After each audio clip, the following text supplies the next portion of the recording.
Morning, folks. Good morning to all. Who's ready? Oop. As soon as I hit the unmute button, there I go, mashing my beefy hands into things. Anyway, birth me code time.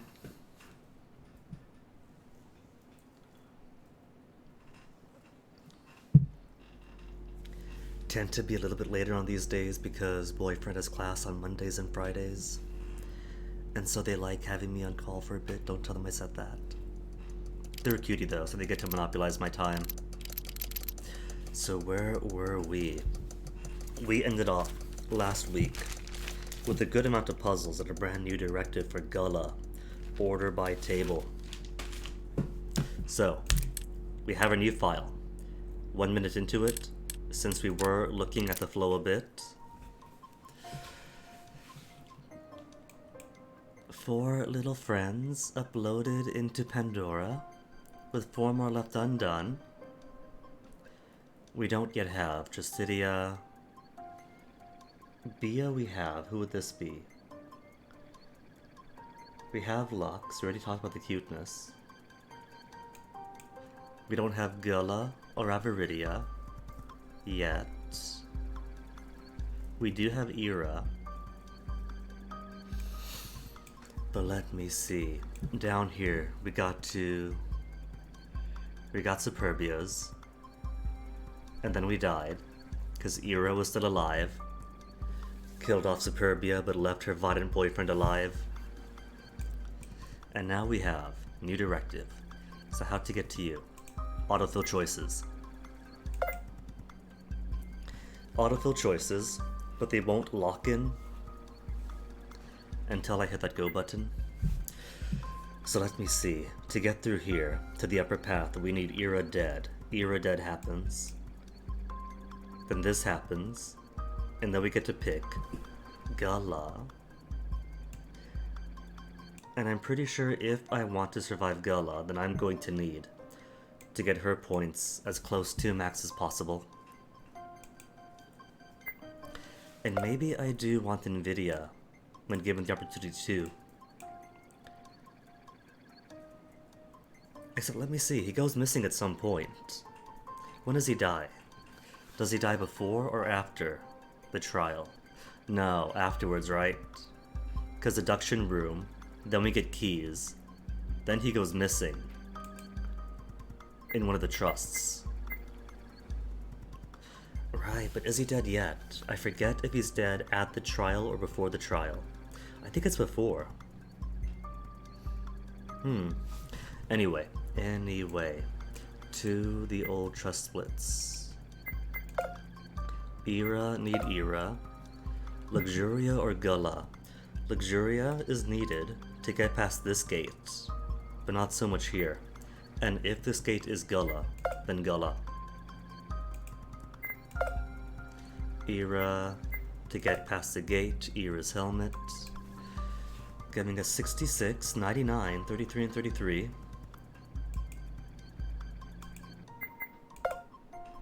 Luxuria isn't needed here. Rest would give me... Who's the rest give? Aviridia gets a little bit. Doesn't really matter too much then, does it? Because Aviridia helps going through... Who's this one? Through Aviridia's. And Luxuria's shouldn't help too much since he gets through here. And it seems like when you do get the chance to repeat people, like you can get Ira 299 down here. Could get Luxuria 299 up here. Doesn't change a thing.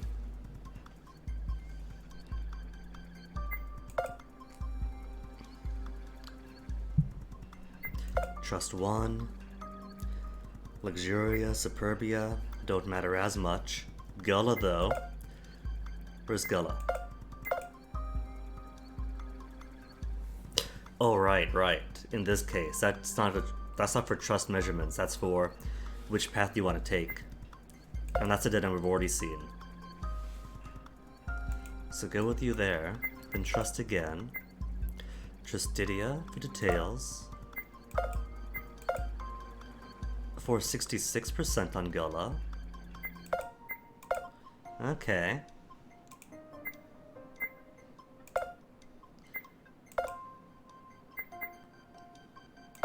I don't think I and A... I don't know how this affects the story, the keys that you tell NVIDIA that you like.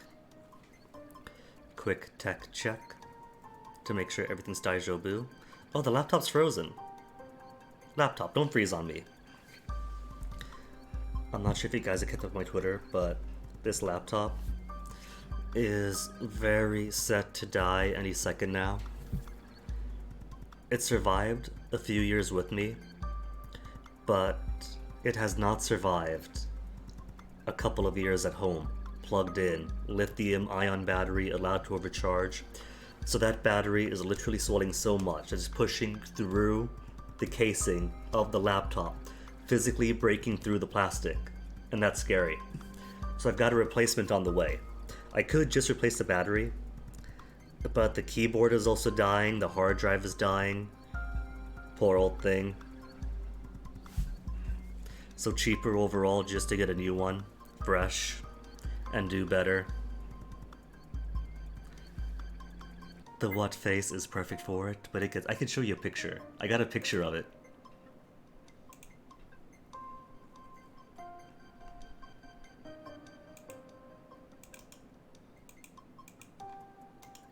For just how badly it's pushing through. A previous laptop of mine did have a little bit of battery swellage that did crack a little bit of the case, but that's just a tiny bit in the corner. That was a tiny bit in the corner that cracked because the battery was swelling up. But this one is straight up trying to erupt through the bottom. It was so confusing the first time I saw that, cause like, what's this crack? I haven't dropped this or anything. And it only got bigger over time. And that is a lot of sharp plastic now, bordering that very volatile lithium ion, so the Newegg delivery process should take like 6 business days at most. So with any luck, I should be able to retire this thing before it creates any more sharp edges. Anywho, selecting G does put NVIDIA up to 66%.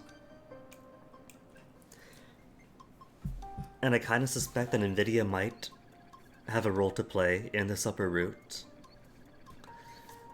Except him going missing is greatly, greatly suspicious. I don't know if that means that he is the traitor after all. But NVIDIA certainly has a special role to play. Trust 1. Anagram puts Avaridia up. And doesn't appear to affect anything else. We'll say anagram. Maybe it's an anagram. And then hack Gullah. Hack Gullah and get through our ordering by table.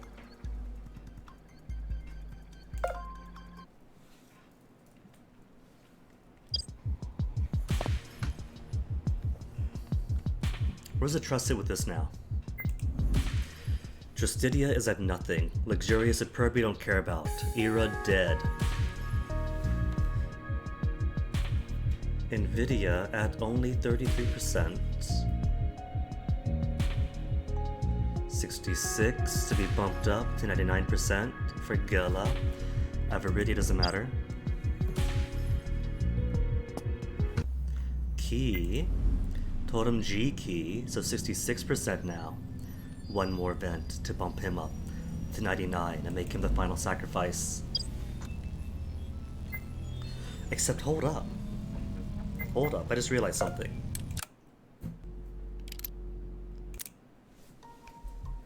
If I go by the mechanical structure of the game, then if I am to find out the traitor and get them killed, then I would neither trust at 99%, wouldn't I? Which means sacrifice Dira. Pretty sure it's not Gullah sacrificing her, but am building up NVIDIA. Maybe one could imply that because this route does seem a bit something special, that him having the possibility of reaching that status is something. Because there's not much down here. But then there is also the note that NVIDIA gives. Too many questions, nothing to do but to play. Who to hack? Superbia, NVIDIA, Aviridia, or Gullah?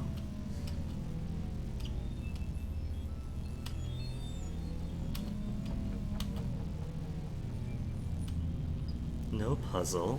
Blank screen. Alright, here is where NVIDIA dies. Here is where NVIDIA dies, so maybe NVIDIA doesn't die in the central route.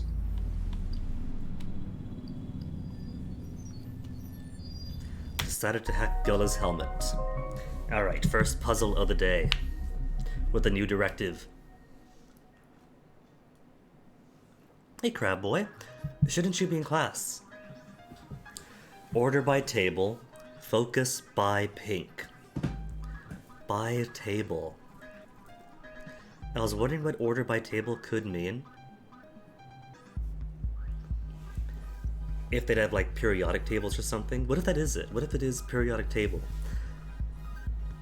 And I gotta like put in the proper letter they show up in. 3, 4, 5, 6, 7, 8, 9, 10, 11. Periodic table. Puttable. Okay, so, as of the periodic table, what is numerically first? Have I got an H? No. He? No he's. There's a B for number 5. I don't think this is it though. It can't be. Looking up the periodic table and then going in order. What do my hints say? Y equals 39.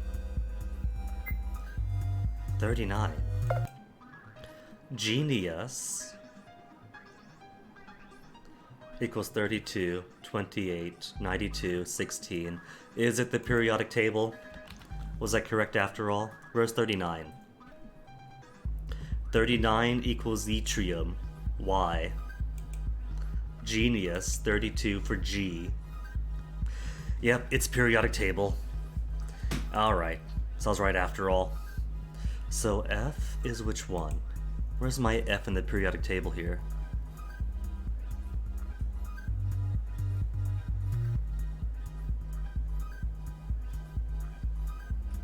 I know Fe is iron, but where's F by itself? Is there an F by itself? Fluorine, 9. Okay, so fluorine is 9.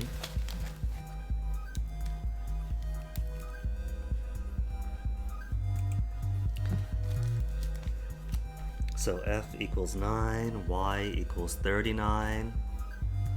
O's easy, isn't it? Oxygen, 8. O equals 8. C carbon, C is carbon for 6.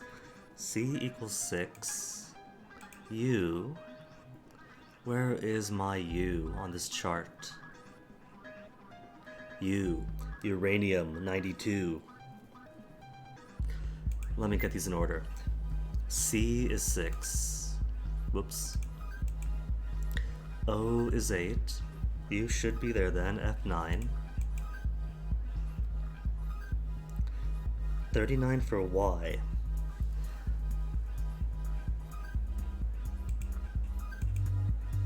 How about K? K is which one? Not krypton, that's Kr. Is it potassium? Is potassium K? It is K.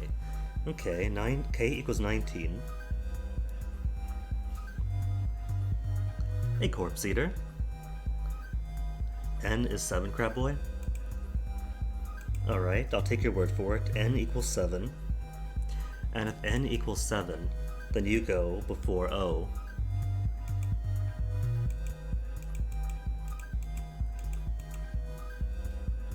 B is boron, 5. Okay. So B is all the way in the front.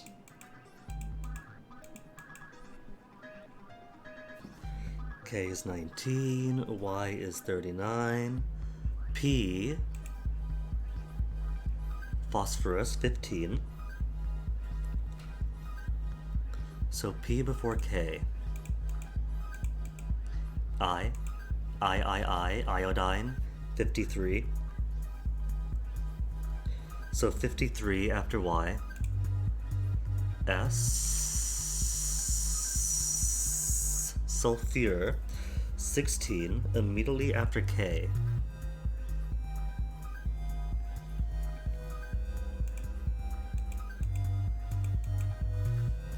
Alright, not gonna check my work.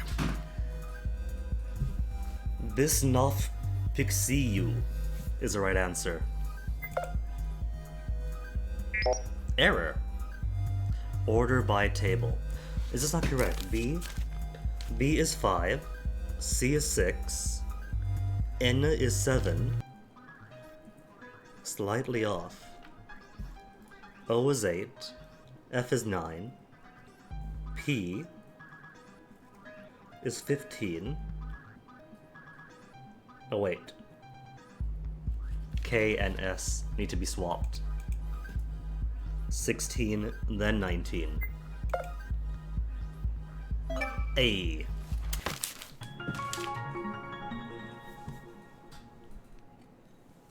Even when I got better at math stuff, little errors like that are very easy to get yourself tripped up on.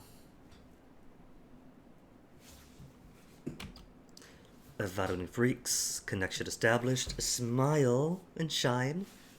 Okay, Gullah.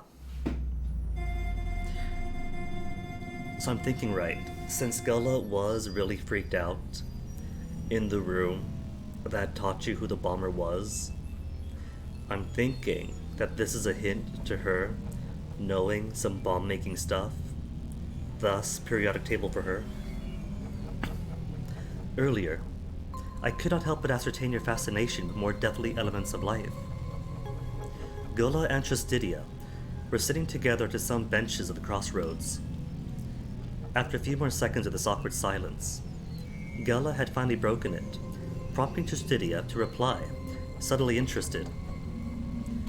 So what do you make of that? You seem to have spent a lot of time thinking about it before confronting me on that. Well, to be completely honest, I am entirely unable to understand your macabre interest in the subject of eternal darkness.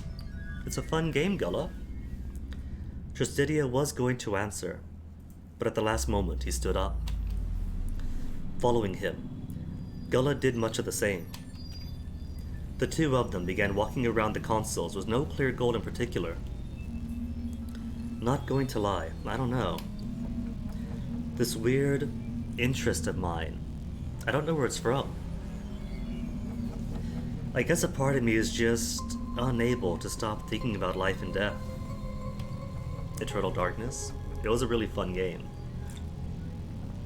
I'm kind of upset that when they had that Kickstarter to make a spiritual sequel, they kind of got assassinated by Kotaku with smear articles about, oh, well, these devs made these bad games, can you really trust them? Well, the past is the past, that's up to the market, isn't it? When it comes to Kickstarters. So, spiritual sequel was right within reach, but then dead before it could happen. While Tristidia was talking, Gullah wandered around, looking at the equipment. Now that there was no cylinder covering any of it, she was free to examine it without any issues. Ever wonder what happens to you after you die? Perhaps, perhaps not. And it's even more annoying that the only surviving article on the subject is from the Gamergatey perspective, which is like, nah, man, just because I dislike this thing doesn't mean I want to associate myself with that crowd, you know?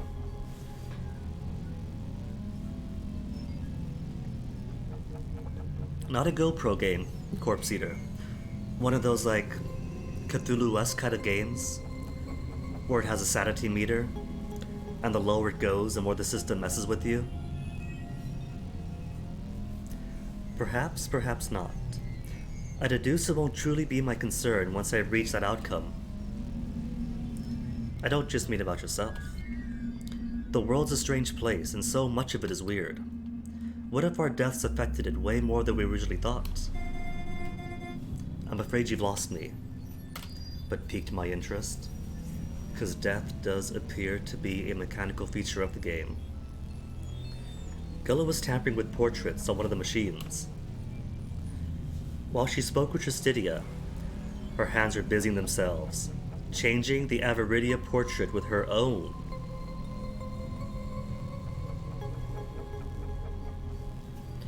Oh, that is weird. Maybe I do want to keep Aviridia at or near 99% then.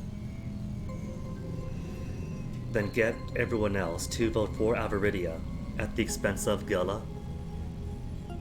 Oh, Crabboy, we learned last week, via, who was it, Superbia? That you can actually change the portraits on the consoles.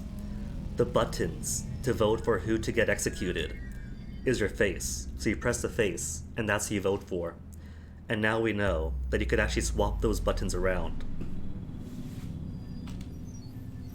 Oh, she figured out that she could change the portraits, didn't she?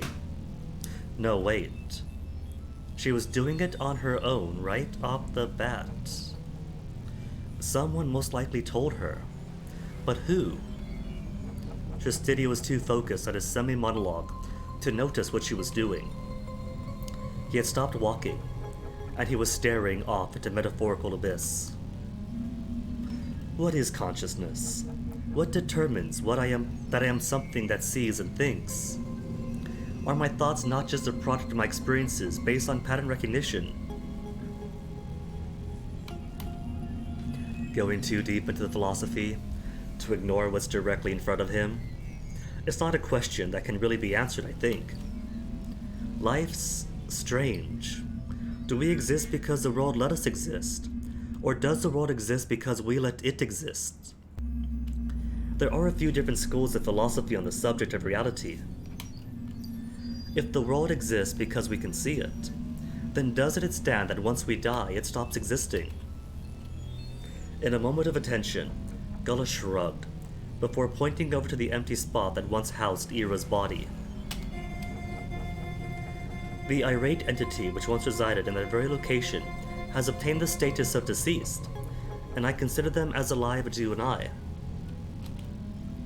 It could be Crowboy. It could be that people realize that they can do that and then swap their portraits, and then bam, they could vote it out anyway. But I also think it's pretty interesting that the only ones to die are the ones who we get max trust on, and that we do get trust on them, sometimes based on actions that shouldn't raise their trust. Like if I'm in a conversation with two people, and they ask me who am I going to shoot, if I did shoot somebody, and I choose someone in some separate group, another hallway away, their trust goes up, which is curious. Do their perspective matter? Does yours matter? Does mine matter? Who actually is the important life here?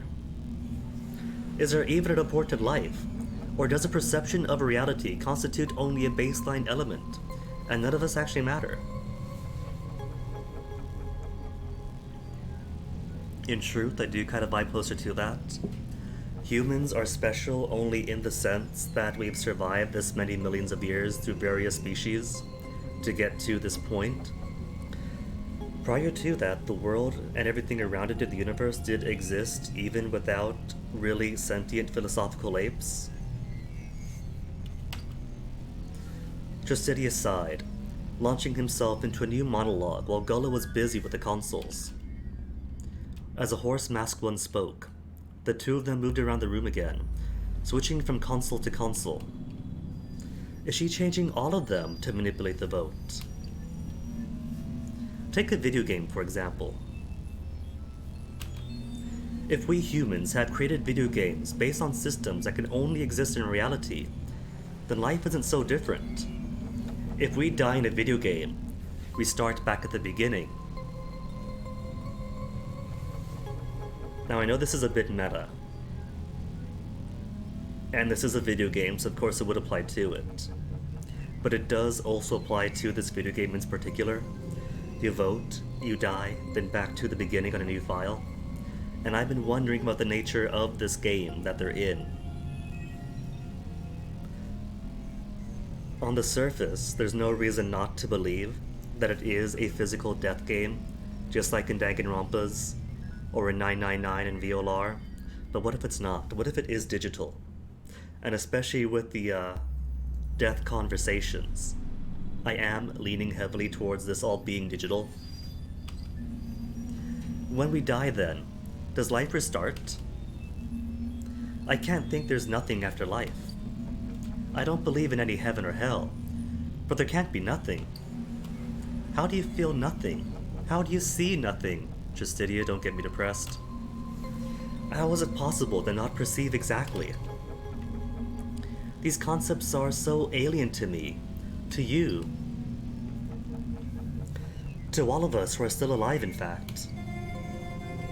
I suppose you are not wrong on some level, but determining which elements are falsehoods and derisions, while ascertaining the truth, will prove to be more difficult than you can ever imagine. As far as simulation theory goes, I'm a simple guy. If this is real, cool, that's our world. If it's a simulation, cool, it's still the world we live in. So, real or not, it's the reality that matters to us. Gullah was clearly not paying too much attention, considering the flowery vocabulary she used as part of her normal pattern was just vague enough. Even Tristidia noticed after a moment. At least it wouldn't kill you to listen to what I'm saying, Ula. Even if you don't believe in any of it, I think it's important to have different opinions on existence. Very well, in that case. What I believe is that time is a river, always flowing towards the same side. To suggest existence renews itself upon someone ceasing their biological activities is preposterous.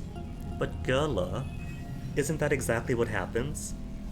The river of the flowchart goes from one end to the other, and as soon as that special encora dies, back to the beginning? Then how do you explain existence? How are we all even here? All of us can affect how the flow goes. Gullah remained silent. At this point, she didn't fiddle with the consoles anymore. Maybe her attention had been taken by being directly involved in the speech this time. Nobody could answer that question. This is all just a hypothesis, but if I had to guess, someone on the planet has the ability to keep the universe rolling. And the rest, they're all just non-playable characters or NPCs. They exist, they think, they act, but it's just programming. They don't actually exist. Of course, Justidia, once you get all lofty and philosophical, then everyone else who doesn't think on the same stuff you do is just a philosophical zombie. All of this is a worrying thought. Based on that sort of thought, you have much higher chances to be an entity without free will, as the odds are not playing in your favor. Exactly that. Exactly that.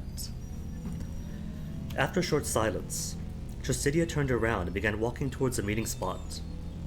Gullah took only a few moments before deciding to follow after him. On another subject, who shall be casting her ballot for, she asks, having swapped all the portraits around. That's for the group to decide. This time, we're not pressed for time after all, so we could easily think about it. Some of the other 5 voters will probably organize themselves in a similar way. Yes, I've already thought about it. To manipulate the votes, even if everyone was against it. Or maybe some of them lied. Either way, it's dangerous. Tristidia scratched the back of his head, seemingly worried. I believe it originally was Lux's idea. Trist, we should vote for her this time. Gullah, and what happens if we vote for Lux? Whose picture did you put on Lux's? Mine? It's always mine. We'll see. But I do take this in consideration. Okay, that's enough information. Time's ticking. The feed cut at that moment. restoring vision to Encora's helmet, and everything should be the same after that. Median. Superbia and Luxuria. Find me card? Nope. And everything else should be the same as the last time that Nvidia died. He's still dead, isn't he? Yep.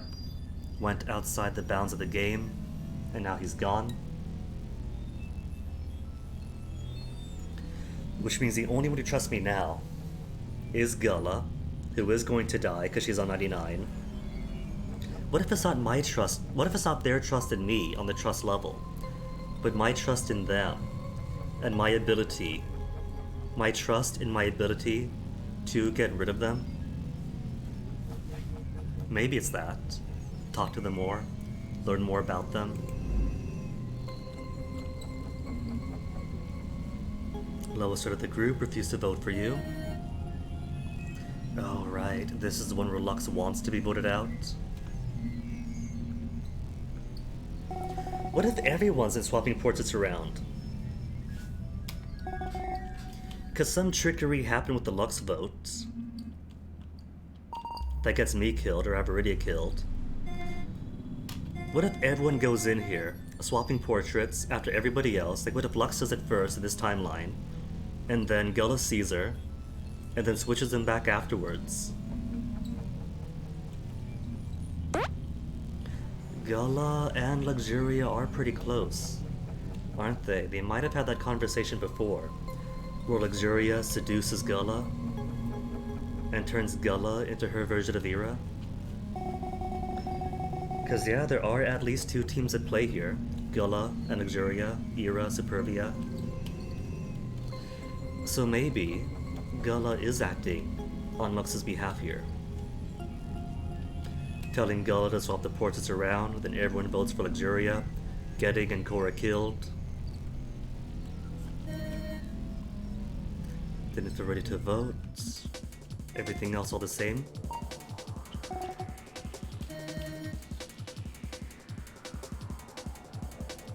She is a murderer, Crab Boy. Prior to the game starting, she has killed at least 1 person. My crazy theory is that she killed me, but she does end up killing somebody else in a different timeline, but not in this one. She hasn't killed in the game yet.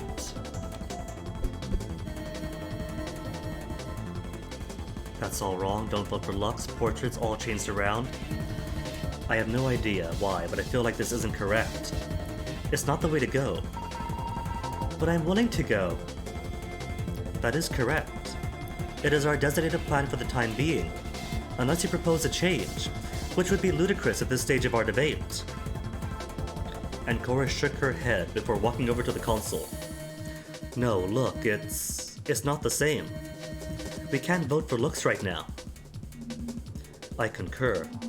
Bia, you've been the biggest pain in the ass since the start. And with what Ira told us, you don't exactly look like an angel.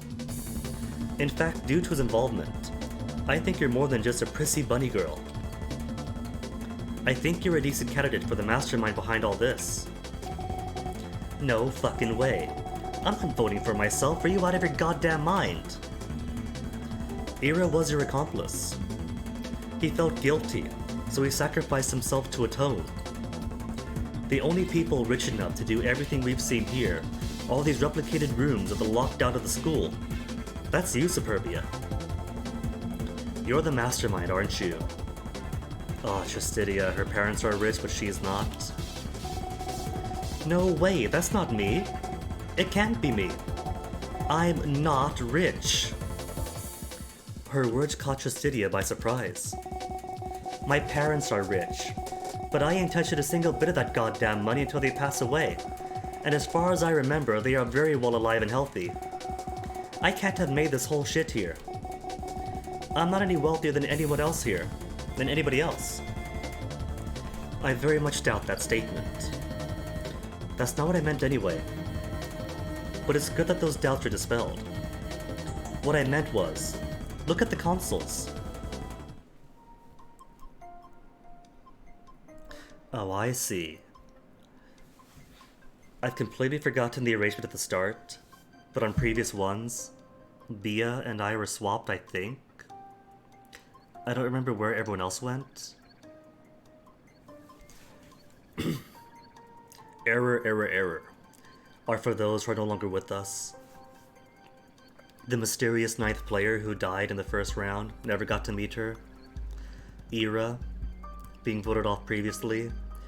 Nvidia somehow found himself out of bounds and surrendered his right to live, so we can't vote for them, they're dead already. Approach at the consoles.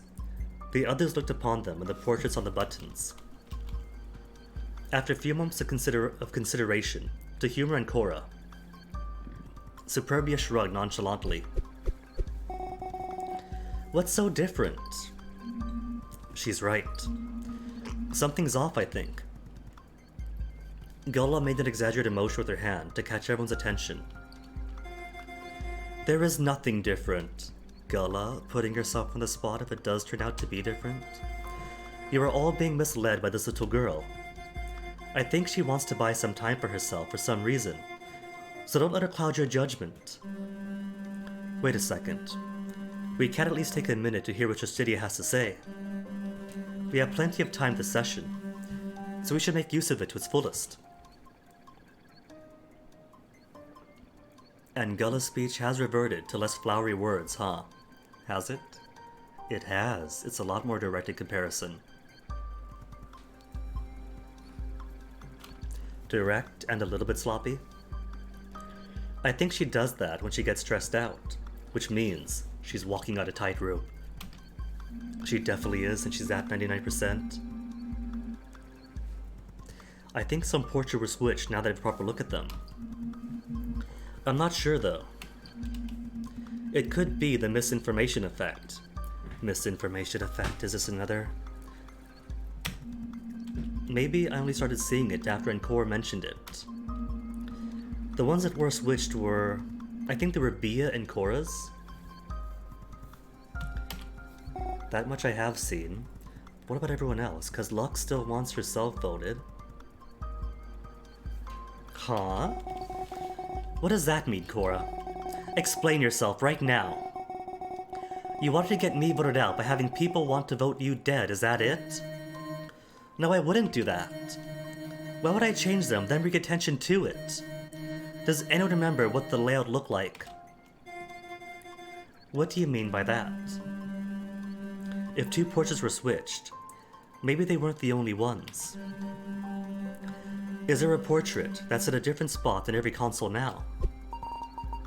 I don't think so, says the manipulative brat that definitely wanted herself voted.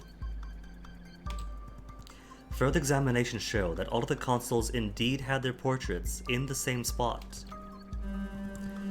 So it's not an attempt at manipulating the group to vote for someone, while the other would vote for someone else, and all the votes would end up pointing to the same person. No, wait, no. Something isn't adding up. Well, there's more that was switched. I'm utterly convinced, Mora and Cora, because we know about the portraits. Oh no. That's right, the guns can be removed, can't they?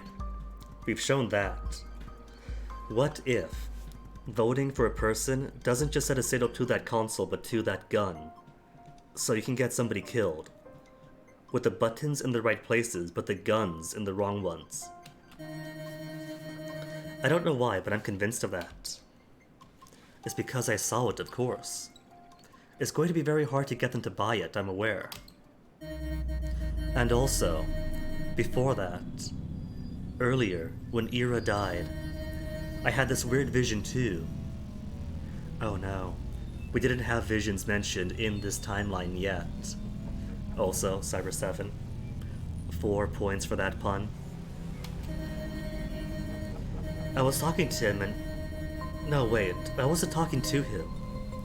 It was like I was someone else talking to him. I don't know why I have these visions. I remember the consoles, the portraits being switched. 3 of the others are switched too. Which ones? You aren't making any sense. What in God's name are you talking about? Visions this, visions that, portraits being switched? This is fucking insane.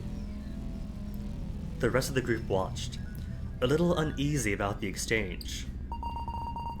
I don't think mine was changed anyway, so just vote for me, I'm okay with it. Do you hear this, Cora? Lux is willing to go instead of you, despite the fact you're clearly off your rocker. Off your rocker. Let's vote for Lux then. Cora, I'm sorry to say, but you're being very... I don't know. I don't know if I can trust these visions. Better her than me. We could also vote for Bia, you know.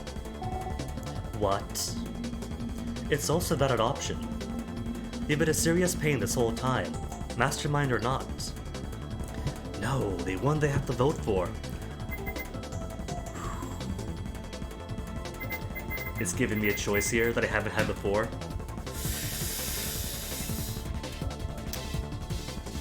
Maybe what I'm supposed to do is go all the way back to the first trial, and then memorize who was where, and tell them to vote for that person, because I want them to vote for Gullah.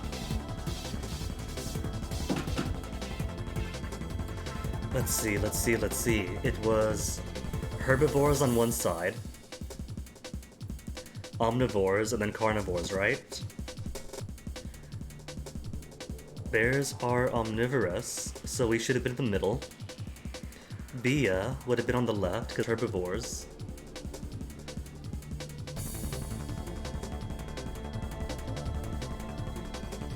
And because Gullah is a herbivore, she should have been on the left too then. Whereas the snake, Luxuria, would have been further to the right.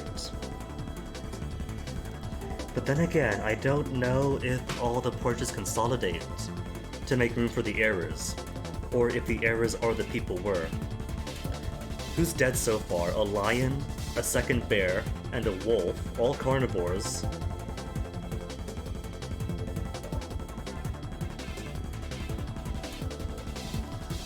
Pig, horse, cow, all herbivores, except no, pig would be an omnivore too then.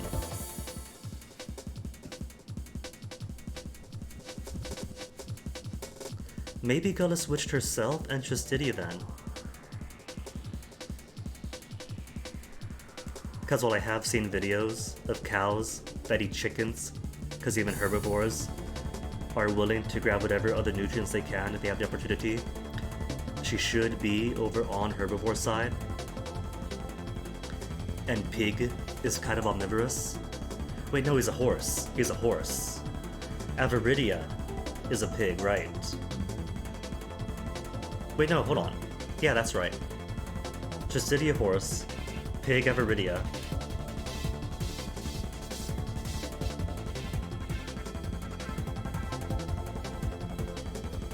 Either way, they need to vote for Gullah. And I don't know if this means like on the surface level they have to vote for Gullah, or on the tricked out level they need to vote for somebody else. Maybe this is what I'm supposed to get. Aviridia and Gullah, $2.99, because I'm pretty sure I can.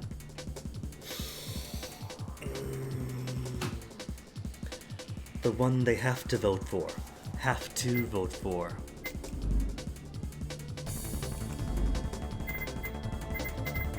I'm gonna say Gullah, because it should be Gullah overall. I could always try again. I don't mind getting more deaths in. It's only been 11 deaths so far. Always room for more. We should vote for neither of those. We should vote for Ula instead. Okay, so it's not deep down inside who we should vote for, but what button should they press, which is going to be wrong. Why? Is there any particular reasoning behind this accusation? As much as he tried coming up with something, and Cora just couldn't explain the sudden change in opinion. After a few moments, it was instead convened that the group would be voting for Luxuria. Which gets me killed, doesn't it? Isn't Luxuria being voted for? Yep, that's the me dying route.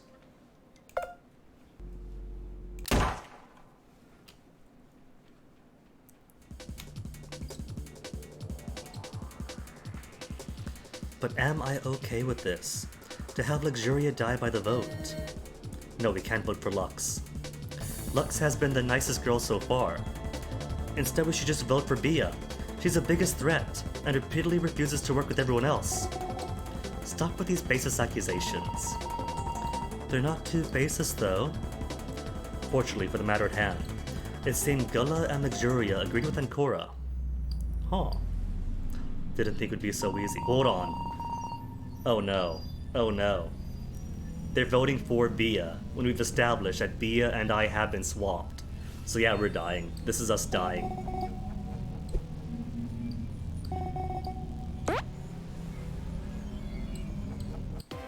And we've seen this already. They all vote for Bia.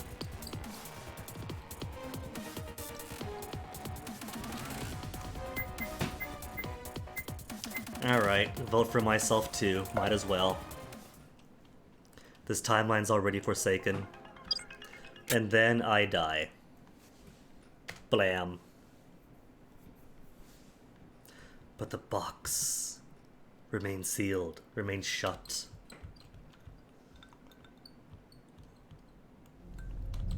Dead end. Bang.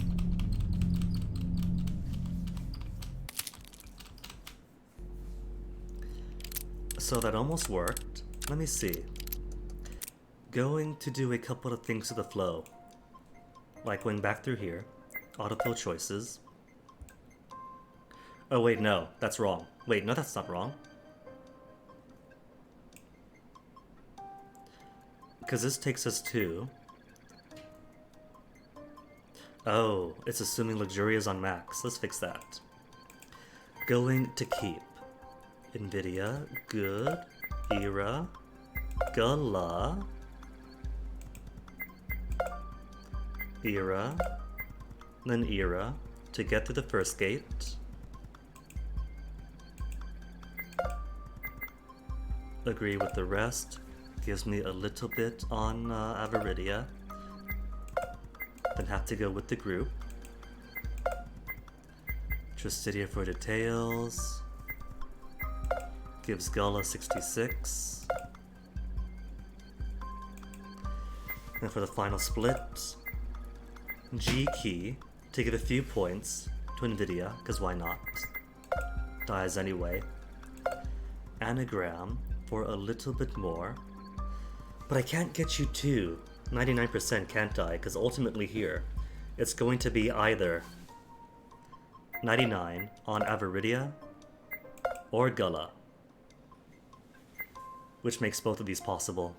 So even with hacking her, we're not out yet. And no final trust. Okay, so with all that set in stone, to the first trial, because I want to see what button is what.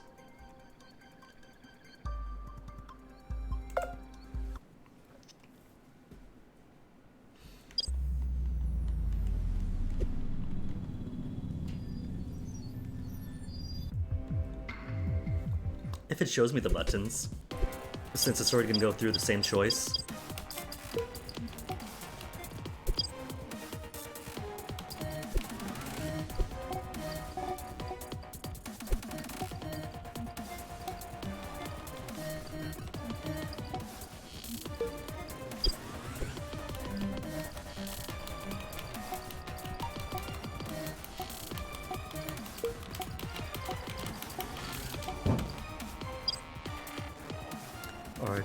Argue.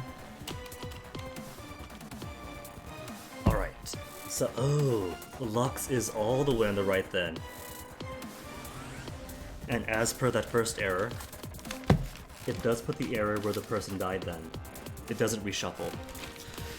So let me see, we got Trist, Gullah,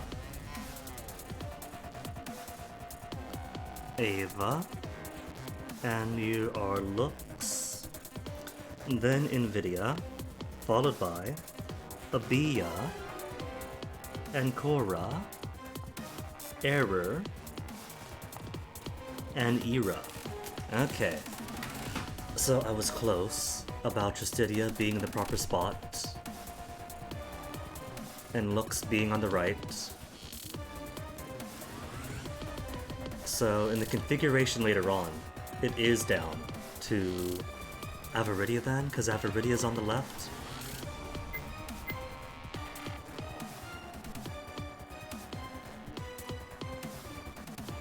Where was Lux then? Lux is where Avaridia is now, right? Whoops. Come back in. There you are. Mash escape to skip. Oh. Whoops, not start. Opposite of start, please.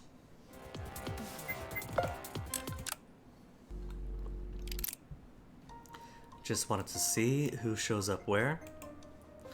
Then back to the trial.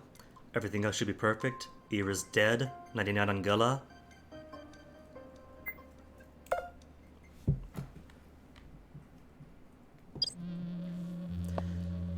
And now, naught else but to choose who to vote for.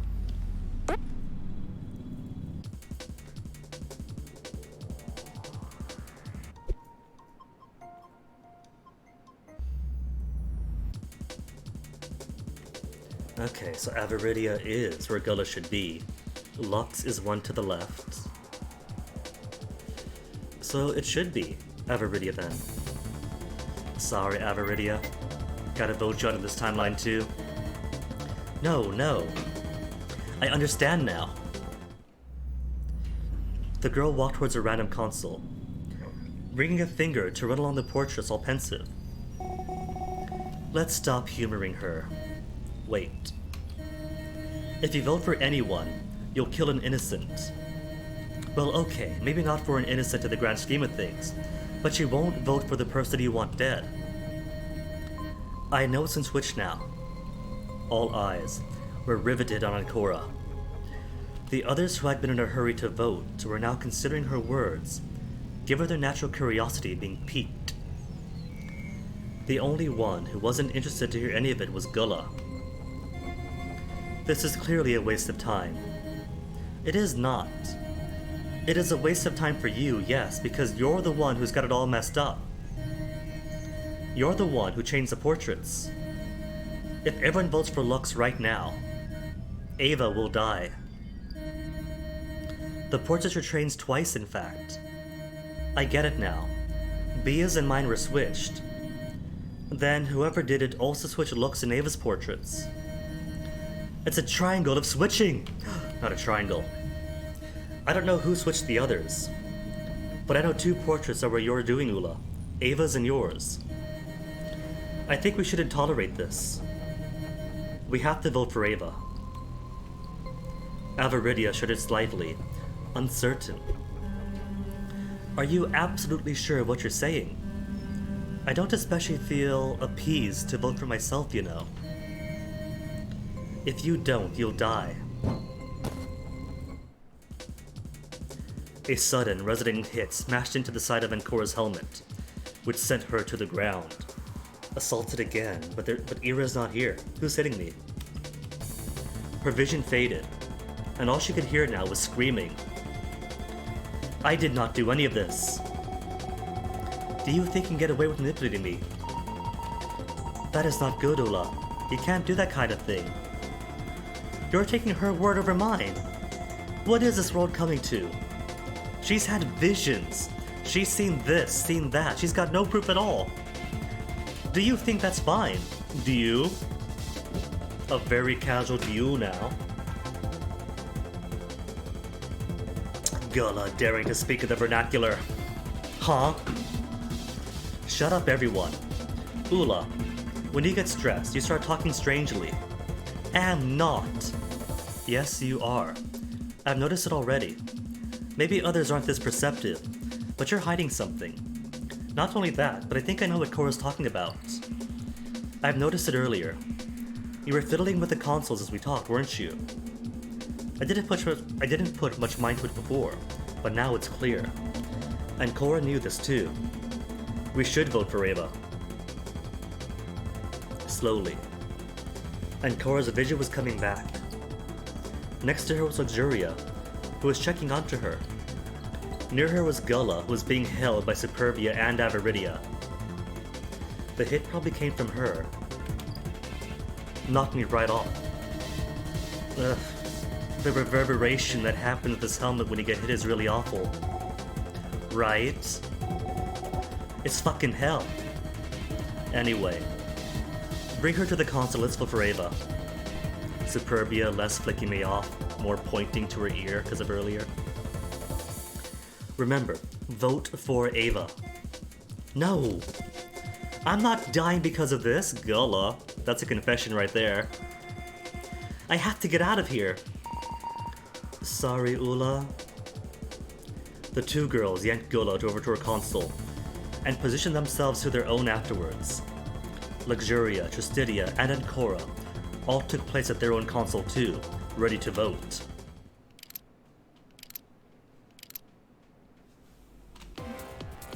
Let's go. For Ava then. The group all voted, almost in unison. Gullah thrashed and screamed, but she couldn't get out of the hold.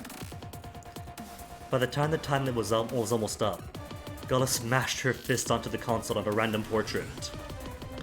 And Cora also put in her vote. I'm gonna be nice and vote for myself, because everyone else is already voting for her. The screens above the voting consoles settled onto Gullah's symbol. It was clear what was to follow. It was her execution. Every shotgun but the victims released their hold, leaving the participants to witness a macabre outcome. And the new name get? Is she going to be? Because I'm pretty sure she's the bomber. Let's see. Who do we have? Who do we have? Bomber was Lucille, right? Is she going to be Lucille? It only took a moment for the gunshot to come. It sounded like it had shot Gullah at point-blank range, but in reality, there were no bullet holes in the helmet she wore. Time slowed down. Eventually, everything froze. ... Achievement. Cow's tipping point.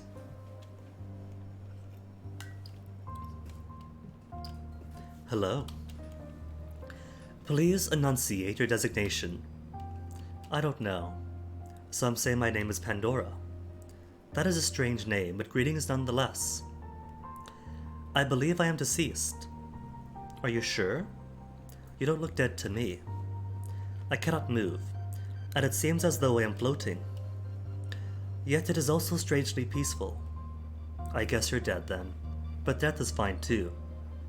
Ah, that may be true now that you mention it. It is kind of hard to make out who's talking. It feels like when you talk, I'm talking too. What is the meaning of it all? Maybe you're a part of me now, because I remember you. Is that so? What kind of person was I? You were a duplicitous cow in every sense of the word. But you also were someone who was manipulated too. Maybe it wasn't your fault you ended up that way. That is quite interesting to say the least. You also had a grudge. Before your death, you were carrying that burden. You and your father. You were close, weren't you? But others split you up. It was a cozy life before his departure. My father. You had everything you wanted. Then it all went away. All he had after he was sentenced to serve prison was your own room. Sentenced to prison. The only one we know sentenced to prison at all is the principal. Maybe Gullah was actually the principal's daughter and not us? You like tinkering with machines, don't you? Yes, that is correct. It was one of my favorite pastimes. A father who went to prison, with a lush salary, a clockwork room maybe could have been hers. After you lost everything, you took comfort in it. You wanted to understand why people took him away from you. Humans are like machines, aren't they? That is possible. But it didn't help you, and instead you sought revenge. And that is why you made bombs. Right? I made bombs. I constructed them. It is becoming clearer to me now The school. Mm-hmm. I destroyed it. You wanted to get the real culprits. Your father did nothing wrong. He was not behind any crime, yet others found evidence of it. Why is that? I am not certain. And I suppose I no longer care about it. Are you sure? I have answers if you have questions. That is tempting. To finally know the truth, Gullah. Don't be noble. Ask your questions for our sake. To find closure from that hell. We don't have too much more time, so make up your mind. If that is the case, then perhaps it is better as a mystery. Gullah, please. At least tell me, was I wrong? No. Someone else definitely forged the evidence. Your father really was innocent. Someone else did the murder. I see. At least that allows me to rest. By the way, I haven't thought about it, but what is my name? Is it Marco? What was my name? What do you believe it was? I had this little chime that says, Marco. But I am a girl, and that is impossible, isn't it? Nah, just names are names. Your name is Lucille. Your name isn't Marco, it's Lucille. You are Lucille Boisjoly. How interesting. Very well. Is it time for my departure? It is. Dust to dust, ashes to ashes. You've surrendered your right to live. I'll now carry your memory. Thank you.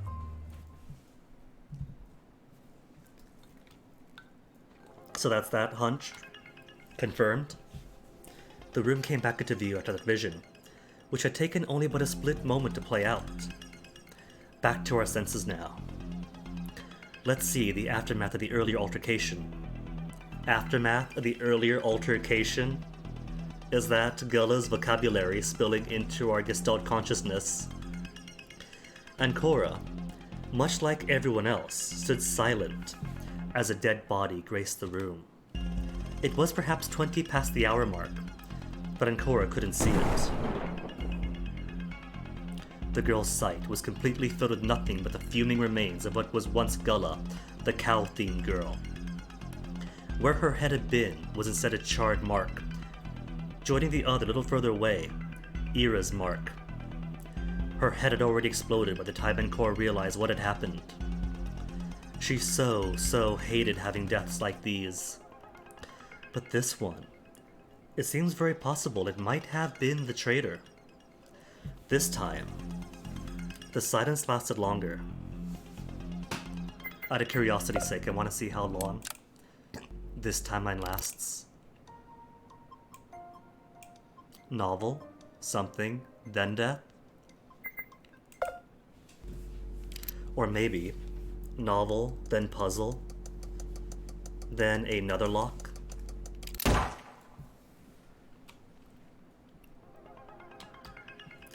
They were down to 5 people. Still far from enough me cards to escape this place alive. No traces of Nvidia's body either. The group seemed to be at a loss, but the way forward through the puzzle door was now open. Did we get the mastermind? I know. This is the question everyone asks themselves when this happens, right? I don't know. What I think is that we didn't. Ola was manipulated into doing what she was doing. Lux, you wouldn't know anything about that, would you? Maybe that is why we want Lux to 99% too.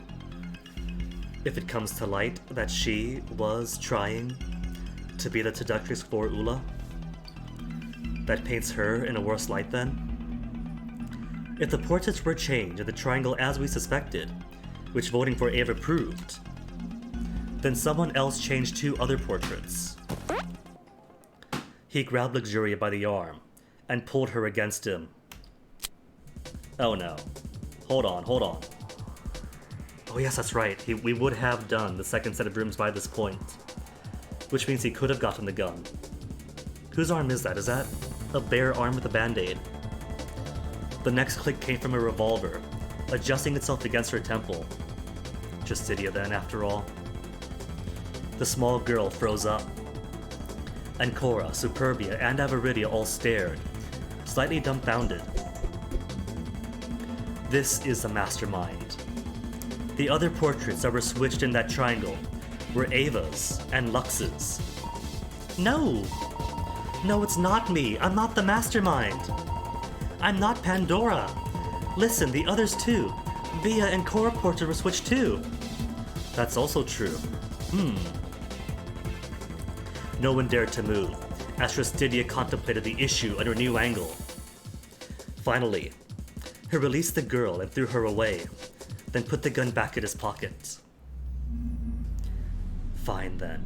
But Trist, if you have the gun, that means you know about the Enneagram of personalities. And you know who the murderer is then. Based on that personality type, and what vices they fall under. It's not conclusive, but the moment I know who the mastermind is... He gave a tap of his hand against his pocket, accidentally discharged the gun onto his femoral artery, making it clear the revolver wasn't just for show. Where did you get that anyway? I found it in the room I explored last, and it's staying with me. In the room you explored last, so it's not necessarily in the deduction rooms? I can't trust anyone here, not entirely anyway. Right, that reminds me. I have other things to share. No one dared to interrupt him, now that he had the gun and made it known. Except no. Hold on, no, that's not right.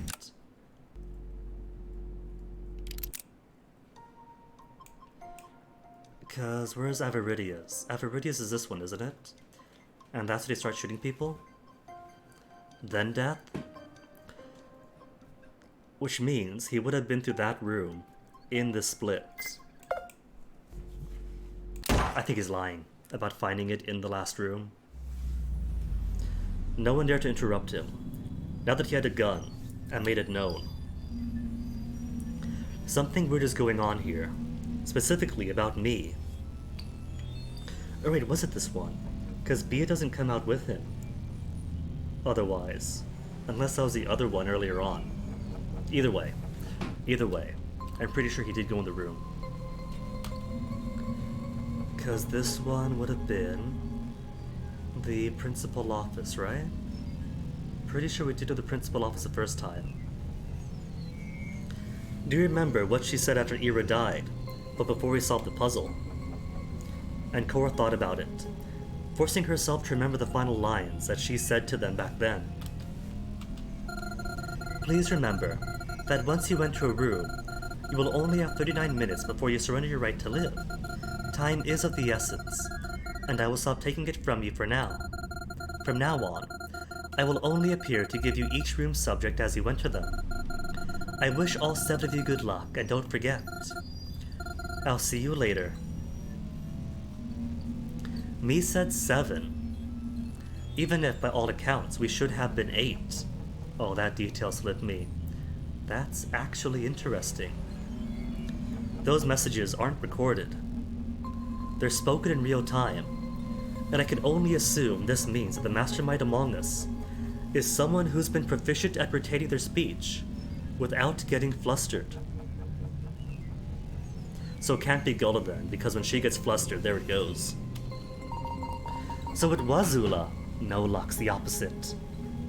No, it wasn't. She loses her speech as soon as she gets flustered or embarrassed. Therefore, the cow cannot be the culprit. I didn't hear any stuttering, so the line is also out. So far, I've got 2 innocents killed. Well, innocent of being Pandora at least.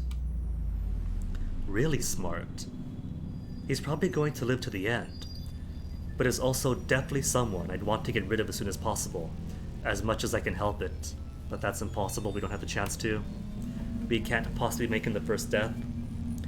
Which means Pandora is either Vidi, who left under the pretense of being dead, since we didn't find any body, or they're still alive and among us. Whichever it is, there must be a good reason why the mastermind thought it was more interesting to actually be in the group. I doubt they just up and leave if that's the case. So I'm willing to currently rule out Vidi. I'm not ruling out the possibility of them being in a room somewhere, though. For the purposes of this one, there are cameras in the crossroads, and they could have spied on us, maybe. Anyway, I have other questions too. He walked forward, specifically stepping towards Ancora, until the two of them were talking face to face, so to say. How did you know Ula changed the portraits? I don't. I have no idea. I just sort of knew. It's like the information reached me from somewhere. I didn't know, and then at the next moment it came to me. So like an epiphany then. Maybe. This is looking like a death sentence so far. But I don't know. Justitia does tend to go on philosophical tangents. Maybe it could be morphogenic field. Suddenly, as soon as Ula swapped the portraits, every Ancora in the universe got the idea of Ula swapping portraits. Let's hope there's a way out.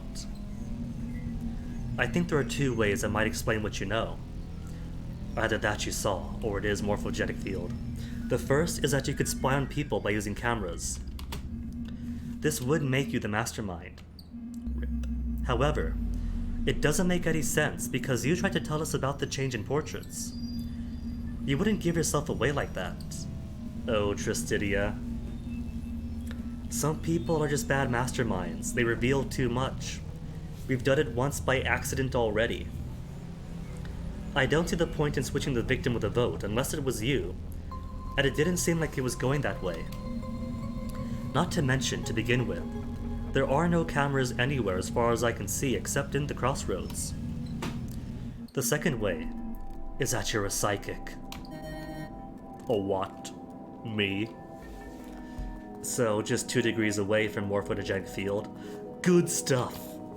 A psychic, as if those exist. Entertaining his false ideas, probably for the best. A psychic. You get to know things we don't by using psychic abilities. There have been rumors of psychic uses before to explain things such as... He was looking for an example. Soon, he pointed at Luxuria. Turn around. Why? Turn around or I shoot with his finger gun. Before he grabbed the revolver, the small girl did as she was told and turned around, exposing the back of her helmet. On it was a large S. As Nvidia pointed out much earlier, it was a cool S, a symbol which is also engraved on the knee cards. This symbol, for example, has been drawn all over the world in various places. It's almost as if there have been students all over the world, and younger students taking inspiration from older students. It's possible that each person who drew this was told how to do it by somebody else. I was. It was a here's how you do this situation. I thought, oh, that's cool. This trend predates the internet too. There's been a theory that the cool S was a mark of psychic abilities. That one day, someone, somewhere, used their psychic abilities without meaning to, and grabbed the knowledge on how to draw a cool S from someone else. Then they followed by drawing it everywhere they could. Someone else did the same, and again all over the world. That is the explanation, albeit a little hard to imagine being real. That might also explain its epiphany. You know what an epiphany is, we spoke about it earlier. You mentioned something about talking to dead people, right? Yeah, I remember the epiphany. A moment of clear lucidity, or an idea that comes out of nowhere. For that, I do actually have no explanation whatsoever. And Cora, that is because all this is fake. What you saw was one hair split of a second, which is more than enough time for a computer to think 15 billion times. Maybe he's right. No, it's still far too loopy to be considered true. Fudge nuggets. Why do I talk to dead people? Maybe in moments of extreme stress, you pull information for the world itself. From the morphogenetic field, of course. I played games that dealt with things like that. He has played 999 then.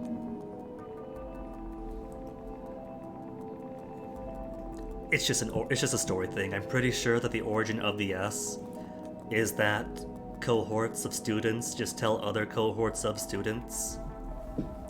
It's been a while since I read into it, because I'm pretty sure, like, in what example, it blew up in one part of the world because of, like, military families taking their kids to a school in another country, and then suddenly the Stoozy starts showing up there as well. It's just classic word of mouth. Decades of students, year after year, showing cool things to each other. A little neat trick. It's possible it's happening here.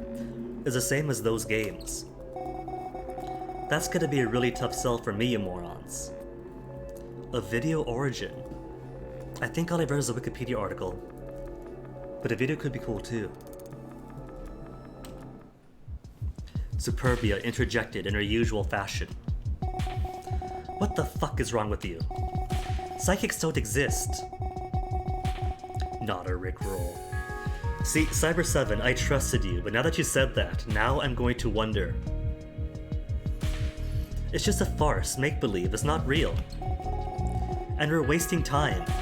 Need I remind you that we only got an hour and a half to go? You're right. We have to solve the puzzle. He stepped onto the side, watching everyone. No one else seemed to want to walk away from the consoles. By then, everyone had forgotten Gullah was dead not too far away. Well, take the lead. You've got the gun. That's exactly why I can't do it. You all go. I'll follow from behind with at least 5 bullets in your chambers. Nuh-uh. In the cylinders, at least. I'm not getting shot in the back. You can either go, or I can kill you right now. His tone was much less friendly. The horse was making it clear he was not joking around. Fine, fine. Jesus Christ on a pogo stick. Fun fact. Dating Jehovah's Witnesses taught me so many things I didn't know. One of which is that they had this little distinction from the rest of Christianity, who believed that some form of cross was used in the crucifixion. But for JWs, it was closer to a pogo stick. Superbia walked towards the hallway into Wing A, followed by Aviridia and Ancora. Just trivia. Luxuria went after them, and finally, Tristidia walked to close the line. Something's not matching with the countdown either. There are 30 minutes left before the next vote is required, but with the time it'll take to solve the puzzle in the next rooms, 39 minutes, plus the vote time. Technically, they call it a torture stake, but Jesus Christ at a pogo stick would euphemistically fit. It's not looking good. Once again, someone has to die, or they need to start hurrying up. Arriving at the set of doors at the back of the larger area they hung out around before, it was clear the panel was ready to receive their inputs in order to solve the puzzle. It took them only a minute to find it, next to the set of locked doors on the right. Let Ancora solve it. So far, she's been the fastest to do this, and it's like Bia said, we don't have a lot of time. Approaching the panel, the girl readied herself to solve it as she'd done before.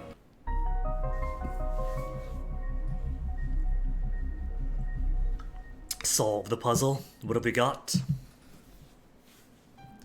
Equalize. Equalize. We got plenty of V's. V's are arrows. Team, Dam, Emit, Moon, and MMMs across. What do I have an abundance of? I got E's. I got 3 E's, 2 T's,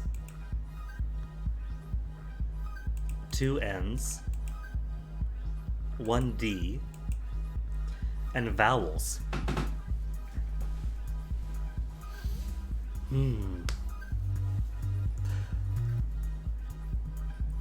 What if it's Sudoku? It's gonna be Sudoku, isn't it? If this is gonna be Sudoku, then I'm going to need a quick bathroom break. Because it's been like an hour and a half, so give me a second. And then we'll figure this out.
Oh no, the default config spells damn it moon does it.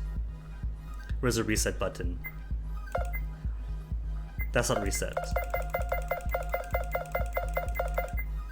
It didn't reset to the beginning. Team? Oh, it does. Damn it moon, so it does. Okay. So. Arrows, arrows, pointing, pointing. If this is alphabetical, then M is the 13th letter, pointing to the right and pointing to the down. And M's are firmly in place. This is 4x4. And 13 through.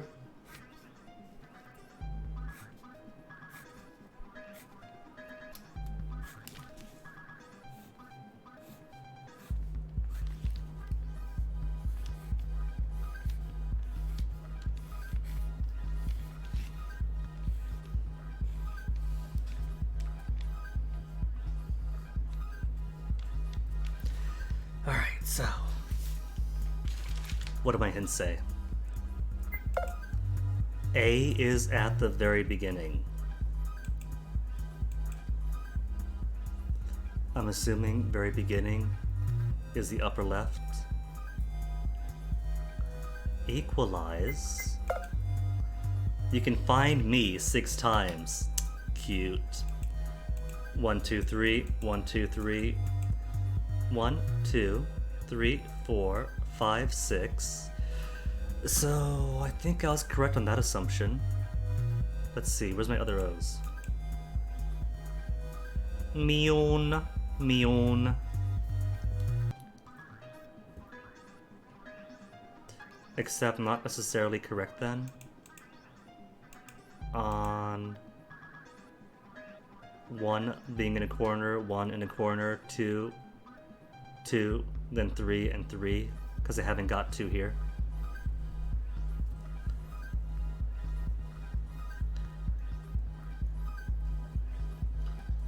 So it isn't going in some order of 1, 2, 3, 4, 3, 2, 1. unless it wants tit for 3, which is probably a no. No. Equalize. Maybe it means by the same, not the same word, but make logical words in every direction.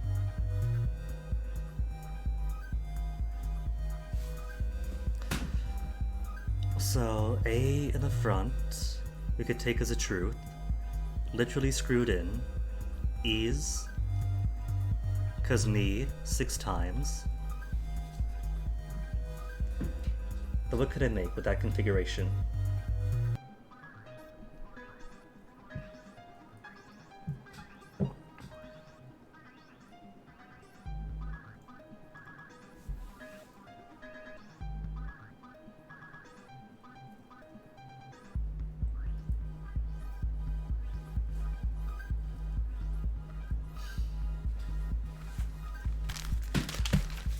E is 5th letter, isn't it? So if E is 5, where'd my pencil go?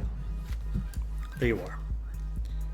E is just under the M's, if that's correct.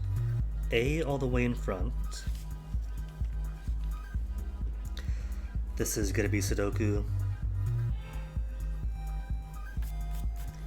Can't escape Sudoku. We have 2 N's, which are 14th letter. So 2 14s. And O right afterwards would be 15. 1D.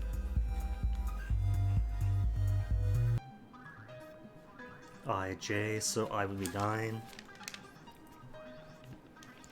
1 9.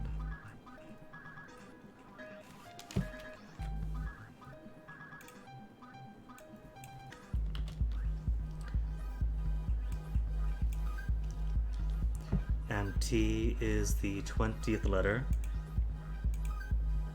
So, mouse, quit dying.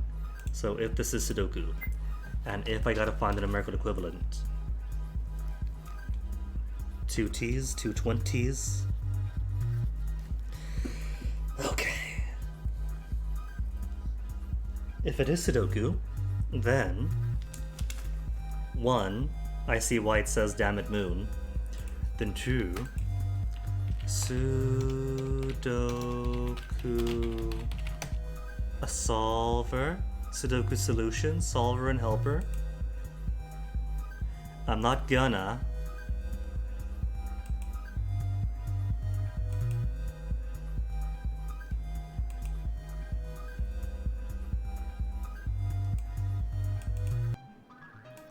Don't overcomplicate this.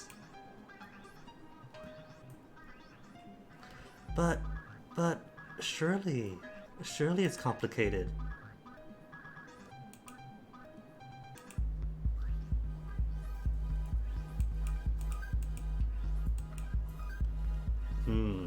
These are 3 by 3 by 3 Sudokus. This is a 4 by 4. There's no 4 by 4 option? No 4 by 4 option in these Sudoku solvers.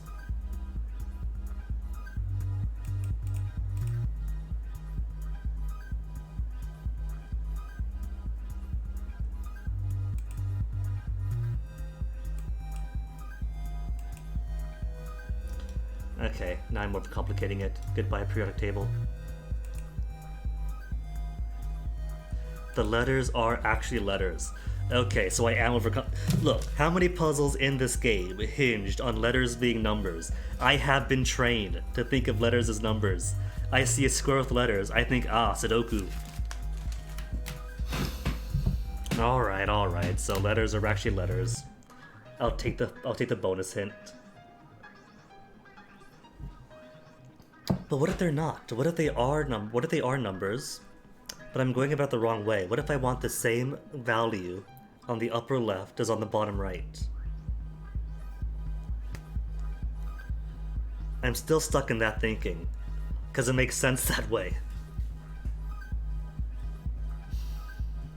I could almost make anime, but I can't because A is up here, and A doesn't feed into any E's.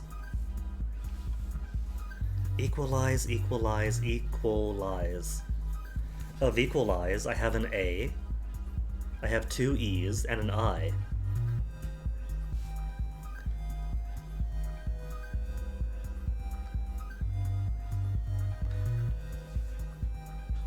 I don't think I can make words though. 4 little words that start with A and an M. 4-letter words A that start with A.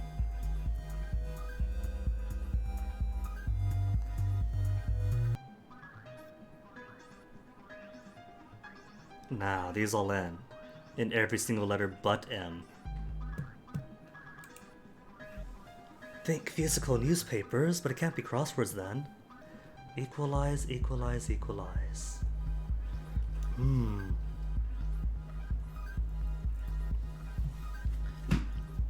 Let me mix some of these up, because the current state of the puzzle is also influencing how I think.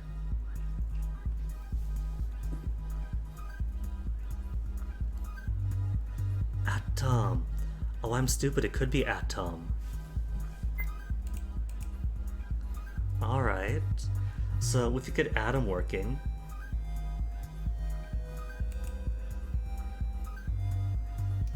atom is a 4-letter word that starts with A, ends in M, that isn't on that short list. So then, time. Time could work. And mend. Omen. Omen. Okay. Alright.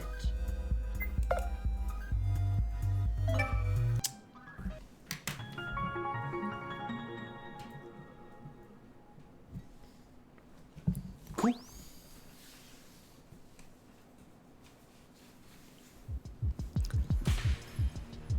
Part of the trap was also what I made for myself. Putting the letters a certain way, thus blocking how I was thinking about the puzzle, until scrambling it. The doors unlocked after the puzzle was dealt with. Feel free to go ahead, everyone. I'm not going to let anyone out from the side. From now on, we need a little organization if we want to survive past the time limit. You mean survive or get killed by you one by one? Superbia, do you remember the Forsaken Timelines? That's exactly what happened. At least 3 times. Despite what it looks like, I do want to make it out alive, and I also want as many of you to survive as possible. But I'm not against making sacrifices for it. Now go check what's further down this hallway, before I lose patience. Superbia shrugged and walked off, figuring this wasn't her problem. Avaridia and Luxuria accompanied her too, but when Encore began walking away, Tristidia grabbed her wrist. Except you. Did we get the puzzle room together, the deduction room together? Wait, no, this can't be. This can't be puzzle room, or the deduction room, can it? Because trial outcome, novel, puzzle, novel. Oh no. And there's nothing beyond novel. So novel's got to flip into a dead end then, for somebody. For me.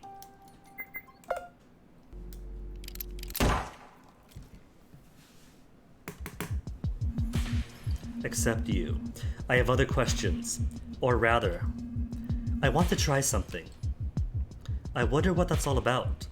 Doesn't sound too good. To put it simply, I want you to think about Vidi. You're a psychic, and I want you to try communicating with He's fully bought in to the psychic story he made up himself. I think that's a little okay, I'll do it. She agreed very quickly, after he reached for the revolver again. There was no negotiating with him in this state. She tried and tried and tried. Thinking about Vidi. It just doesn't work in this state. The psychic death speeches don't work unless there's an achievement, and Vidi did not give an achievement when he died. Worships Afunya Rinpa. Cyber 7, that reference. Thinking about Viddy. But there was no result. Sorry, I can't do it. Maybe he's not dead then. No, like, I don't know if I'm a psychic, but every time I could hear about a dead person, they sort of spoke to me right after they died. Proximity. We could pretend there's a proximity requirement, because the last time was when someone died in trial. It's always after the trial.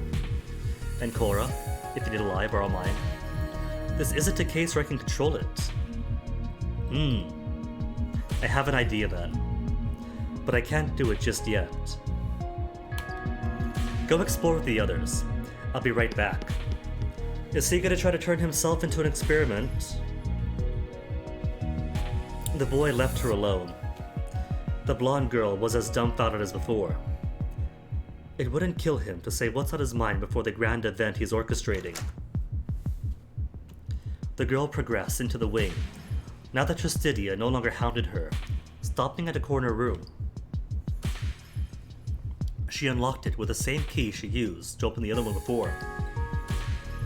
After a brief cursory check, gaining her a me card, which she pocketed into one of her boots, and Cora was startled by Avaridia suddenly slipping into the room behind her. What's this? Avaridia, did you see the me card? It was locked before, wasn't it? I used this key to get in, like earlier. I thought maybe you guys couldn't unlock it. She showed the key to the teacher. We found keys like that too, but they didn't work in these locks. I guess only the A key works.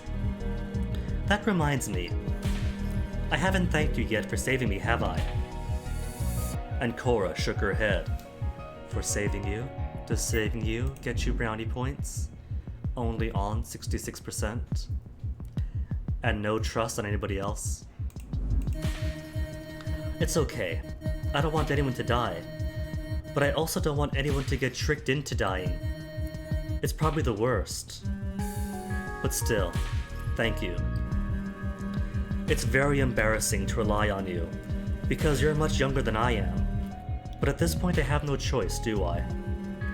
Everyone looks to the teacher for support, but so very few understand that she's in the same boat as anyone else. It's easy for me to get things I want given my age. I'm older, more experienced, more knowledgeable.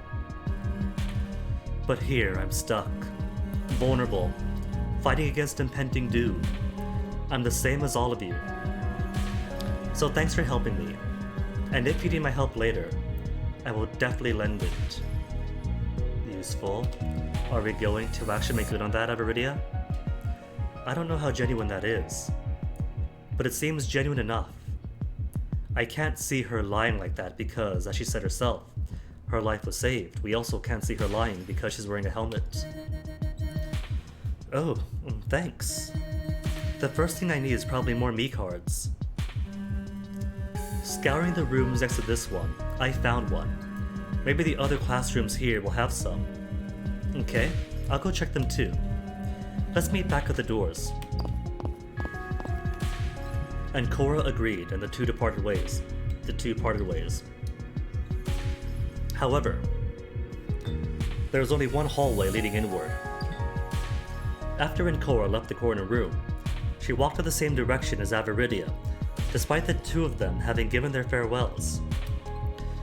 This is terribly awkward. The two of them acted as if they didn't notice they were walking close to each other. Avaridia took the opportunity and slipped into the first nearby classroom, giving some respite to Ancora, perhaps from having to sustain that awkwardness. Polite of her. For the bear-themed helmet wearer, the destination was simple: the other corner room. All of the corner rooms contained a me card after all, and there was only one of them left to investigate. Looking into the nearby classrooms, Ancora noticed Superbia was searching in one, and another was being searched by Luxuria. Past them, she arrived at the corner and unlocked the doors. Now inside, she looked around, and in much of the same general location than the other two, Ancora found a me card once again. That makes 3. With 5 people remaining, we're almost there. After leaving the corner, and Cora bumped back into the ones she hadn't spoken with for a while now. Superbia and Luxuria were both right outside. Hasn't been deduction room, just searching around all this time. I've only got half an hour. That should be dwindling as we speak. Did you find anything? We couldn't unlock those doors. So how did you manage it? I think that's the key. Look! The teeth looks like a letter, like the others we found in the deduction rooms. And Cora still held the A key clutched in her hands. That's right. I found a me card inside, and the other corner had one too. Alright, so being honest about these 2 me cards. That's 2. And Ava had one from earlier too. Huh. That means our total was 17 before the vote. And we found one more. That means we could almost do the next vote without even exploring any of these puzzle rooms yet. Are we all agreed on who to vote for? A small silence settled among the group. Luxuria still pulling that angle. It was clear who they were going to vote for next. It's gotta be Tristidia, right? He's got a gun. He's threatening everyone. Tristidia was far too problematic to be left alive. A death's needed soon.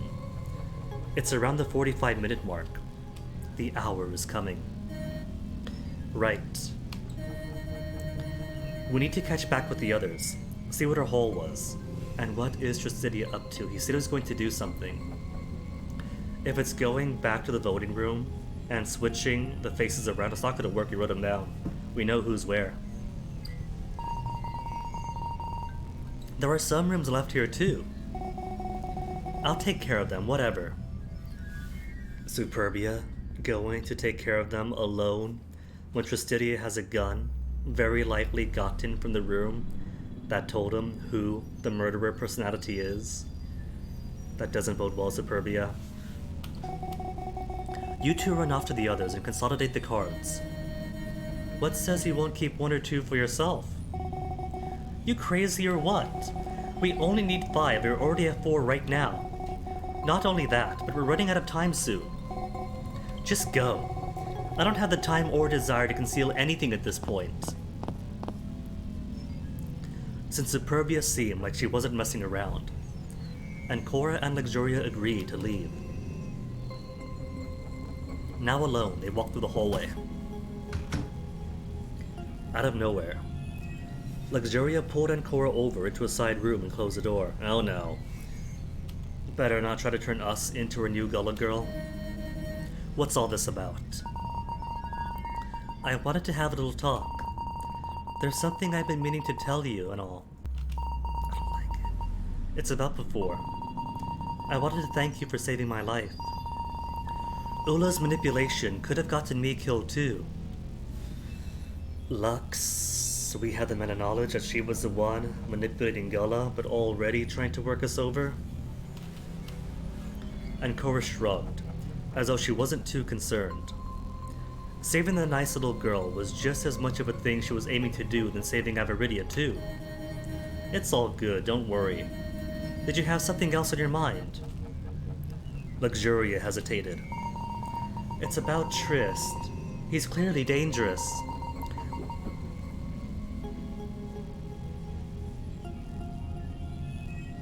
Swallow my words. He's clearly dangerous. What should we do? I don't think he'd go willingly into a vote like this. If the hour comes by, he'll probably shoot someone in the group. But I don't think we could feasibly take him down either, unless it's by surprise. Yeah. I'm super concerned. So, Luxuria, if anyone is going to trick him, it has to be the experienced honeypot. On one hand, Ancora wanted to get rid of him. On the other, he could be a great tool to figure out what Ancora wanted to figure out. If she'd only let him go onto that trail, he could do all the work for her. We don't have a choice then. We'll have to have him make a choice. What do you mean? When the time flips the next hour, we'll die. That means he'll look for the most promising and the easiest target to kill. We can use that to our advantage. And Cora explained her plan to Luxuria. The gist of it was to have the guy make a choice between two targets, and then while he's unsure, Cora would jump him and take the revolver from him. If we slam him on the helmet, he'll completely lose balance and focus. He might even black out. In that moment, I need you, Ava, and Superbia to grab him and carry him over to the vote booth. Then we have to get him stuck there so he can vote. That might work. There was a slight reticence in Luxuria's words, and Cora reassured her, understanding what she was afraid of. Don't worry, you won't be a target. I think Trist is very focused on the idea that Bia is still a danger, so I'll lure him over while Bia's busy. Then I'll do something to look threatening. That's when he'll be confused. If I time it right, when Superbia comes out, he won't know what to do. That's when you come behind him and give him a good smack. You think I could do it? It also works if you get Ava to do it too, I guess. But you have a good spot from here. Okay, I think it'll work. Yeah, I'm a lot more confident now. She looked like she was pumping herself up to pull it off. And Cora thought about it for a moment longer. You should stay in this classroom. Just peek out when we're going to pass by. And then you can get him at my signal. I'll make a V with my fingers, okay? Be sure to get him on the helmet. The resonance from it is insane. It could easily knock someone out. Got it. And Cora sneaked back out of the classroom to go and meet up with Trist. There was no time to waste while Superbia's busy, or else she'd miss her window. Also, quick chair adjustment time.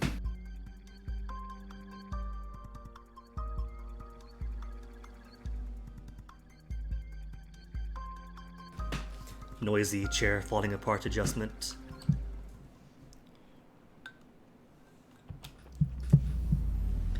And Cora came back with him after explaining the situation.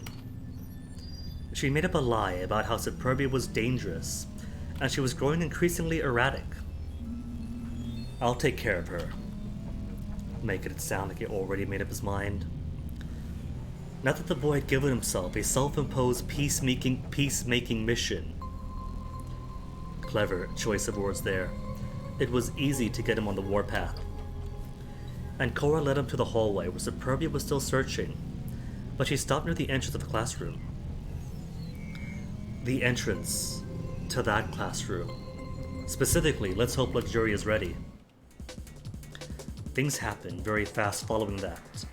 First, Superbia came out of the classroom which startled Ancora. Even though the rabbit had been much further away before, Ancora failed to account for the fact she might have moved classrooms. This made her jump back, causing her to step onto Avaridia's feet, who had just come out of another classroom behind Ancora. Thankfully, the teacher didn't cause a ruckus, but she did grab the girl so she wouldn't fall. You okay, Cora?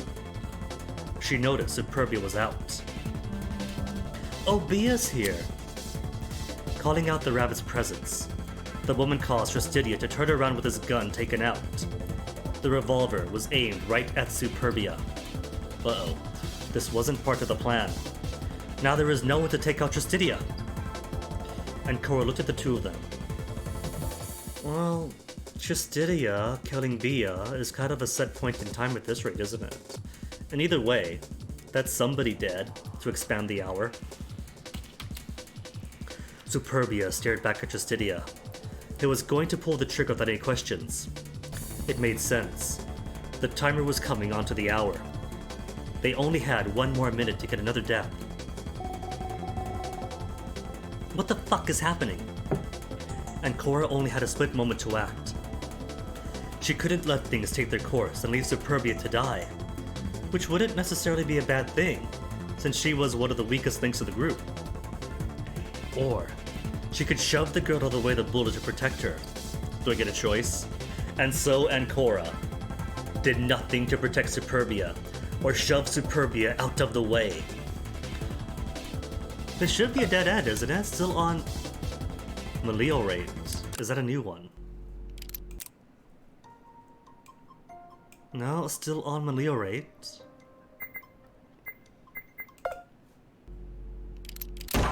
Okay, so if I don't do anything, Superbia dies. If I shove Superbia, I'm very likely going to die.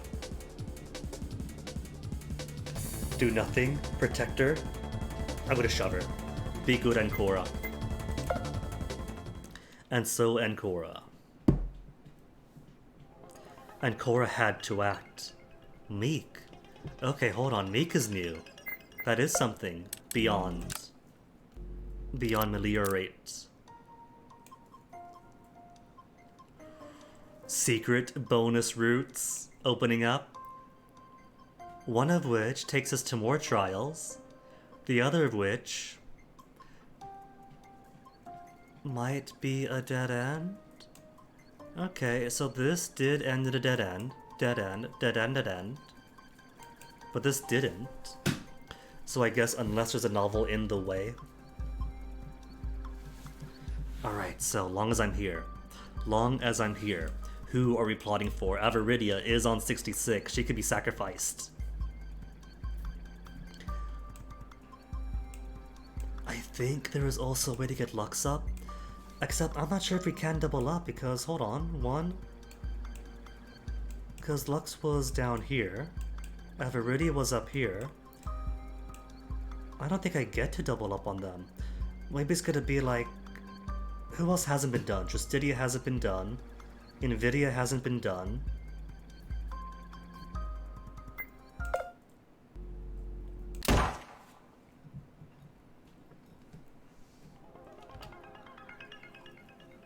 This wasn't the real plan. The real plan was to get Justidia, not Superbia. She moved forward all of a sudden, tackling the rabbit-themed girl out of the way of the gun. What? With that tackle, Ancora successfully saved Superbia's life, and yet the bullet Justidia shot lodged itself into Luxuria's helmet, which caused her to almost immediately crumble down onto the ground. So Luxuria's out, as far as candidates go then. The smaller girl had been standing behind the rabbit, and now her life is over. Which means everyone from Luxuria's group is gone. Luxuria, Gullah, and the mystery ninth person. The second bear. An explosion came from that body as the helmet disintegrated, taking with it the girl's head, and knocking everyone back. It could only be described as morbid. The morbid result of Ancora's choice. Ancora and Superbia both didn't react to it, not understanding what just happened. After a second, Ancora was shoved off Superbia. What the hell is happening? Justidia couldn't understand, taken aback by the strange development. This caused him to drop his guard for only a little bit too much. That's when Ancora leaped from Superbia right into his legs. And took the gun. Avaridia took it a step back, and she was now watching as a bear-themed girl knocked the male down to his back, causing his helmet to smack into the floor. It seemed that act knocked him out, and Ancora grabbed the revolver as planned. That could have been less messy. At least you've got the death now, but it's a pretty big loss, manner of speaking. While Ancora stood up, her gaze, through the helmet's cameras, was fixed upon the corpse of the sweet, small girl. Oh, this version of Ancora doesn't know. The dead body would haunt her thoughts for the next hours. Really? Hours, plural? We get confirmed more hours?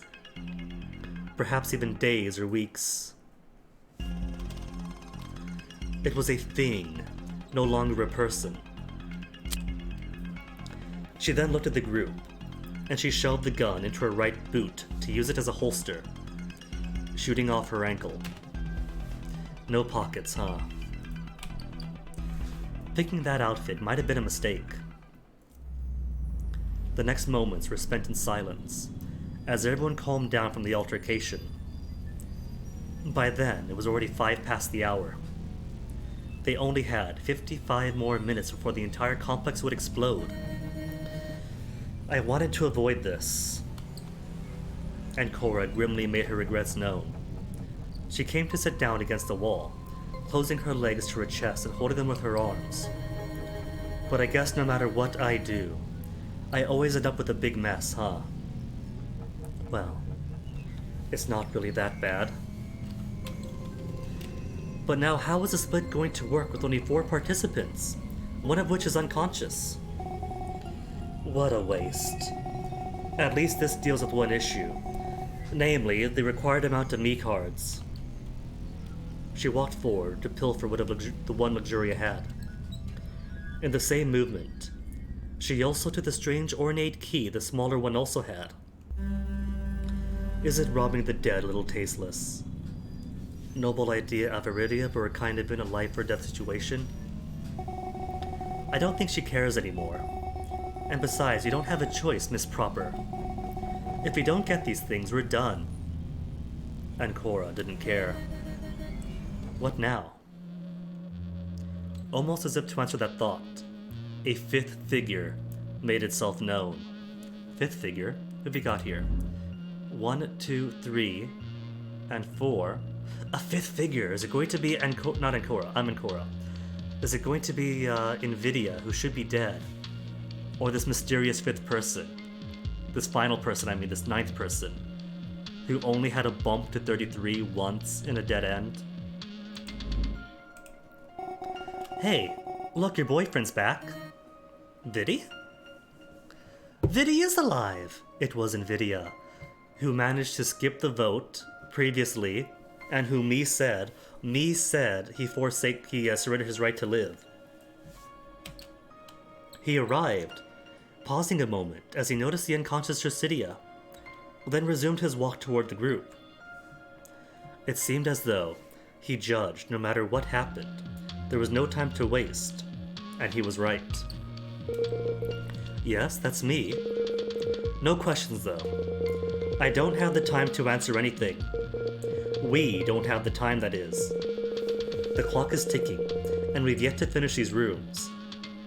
Okay, so as far as my own thoughts as to who the traitor might be, right now it is down to either Tricidia or Nvidia, because Nvidia definitely had to know something. Or he's way too good at this. But where have you been? I said no questions. Alright, fine. I'll give a few pointers about what I've been up to. I have a me card still. I'm not dead. The room I was in was separated from the others. It's used to escape this place, probably. No, it doesn't work yet. We need all those 9 strange keys. Wait a tick. All me said is that one of us went out of bounds and surrendered the right to live. We assumed that meant Nvidia.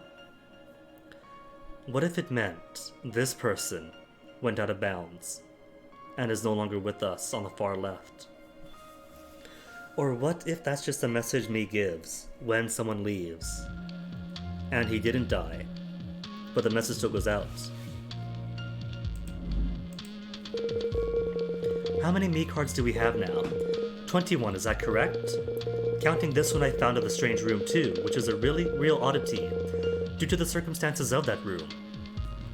And Cora nodded while he went on in a thoughtful spiel.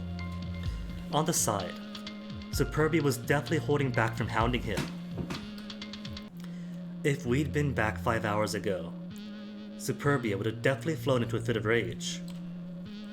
Good for her that she could hold back so easily now. So, we really need to solve those rooms too. Something's wrong still.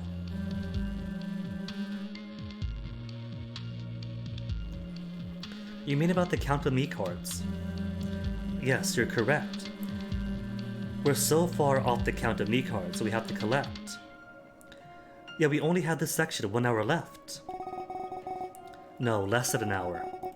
I hate to admit it, but Viddy's right. We have no time for this, and I don't want to panic and die. Correct to all of that. I think we should hurry and solve the next rooms as soon as possible. We're almost 10 past the hour. What are our teams looking like? With Tristidia still unconscious, they had to divide without his input. They no longer had the luxury of grouping with multiple people. Even if he was awake, they'd have to send in someone alone. The real question was, who? I should go alone, the lone wolf that he is. Ava and Bia, you're fairly smart. Well, more Ava than Bia. This cost him some points as Superbia was about to bitch up a storm again, yet he continued with complete disregard for her. So you two should be grouped with someone who's more on level with the solving of these rooms. I'm confident I could take one of those rooms alone. And Cora didn't feel like that was a good idea. If anything, she was the one who could do this, not him.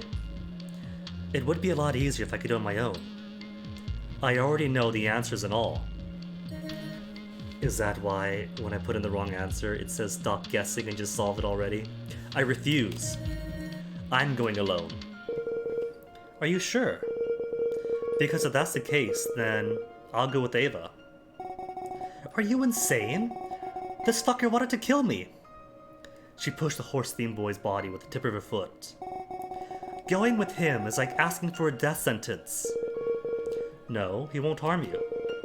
I'm pretty sure of that. He doesn't have the revolver he used to kill Lux anymore, right?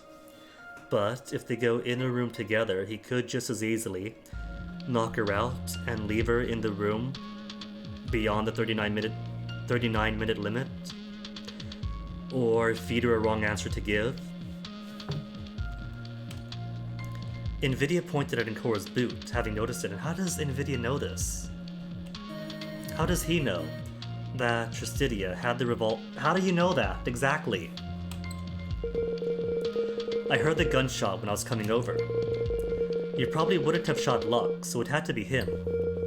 And seeing how he's unconscious, and you have the revolver in your boot now, I guess it's not that hard to put together. Unless what he came upon was me, knocking out Tristidia, then shooting Lux, and everyone else is too frightened to react to me, or didn't see it directly till they came in. There are multiple ways to interpret this, Nvidia. Okay, fine, that makes sense. As an added bonus with this setup, we also keep Cora alone. No offense, but I bet others might feel uncomfortable if they were in the room with someone who had a revolver ready to fire any moments. I see. There's logic behind her going alone this time, then. There was no way Cora could leave the revolver to anybody, so this was the simplest solution. In the end, it was agreed that the teams to go in the way Nvidia suggested. The timers finally reached the 10-minute mark past the hour. 50 minutes remained. What about this guy? Am I supposed to pull this lardass over on my own? And like clockwork, he gets up. I am not a lardass. The boy came awake, slowly pulling himself up. Immediately, everyone stood on their guard. No one made any movement to help him. Don't worry. I can see when I'm outmatched. I'm not going to be mediating for peace anymore. I understand you've all been planning this against me for a while now. That's not... Shut it. Save it for later. Bia, I will trust you for this room, but after it, we need to have a long talk. Tch. Superbia looked a little annoyed, but upon closer inspection, she seemed more awkward than annoyed. It's like she didn't know what to say or do. A first for her. Let's go then, Trist. The two of them walked over to the corner, then vanished to take the room furthest away. Avaridia and Nvidia looked at each other, that had both rooms accessible close by. Which one do you want? Does it matter? Quick to the point. Apparently it didn't matter. The two of them waved goodbye to Ancora, and vanished inside one of the slightly further away, which left Ancora the closest one.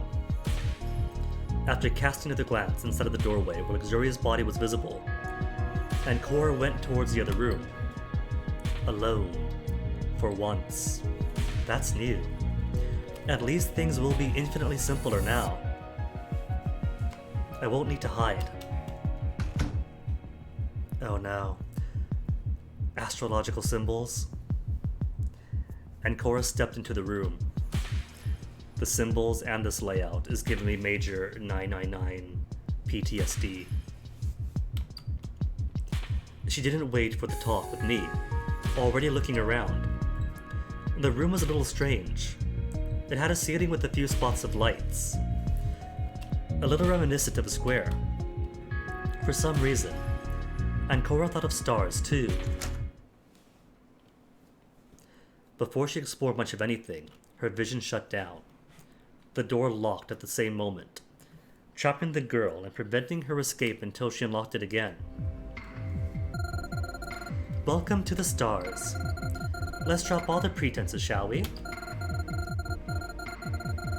Ancora, since you're here alone, this is your penultimate test.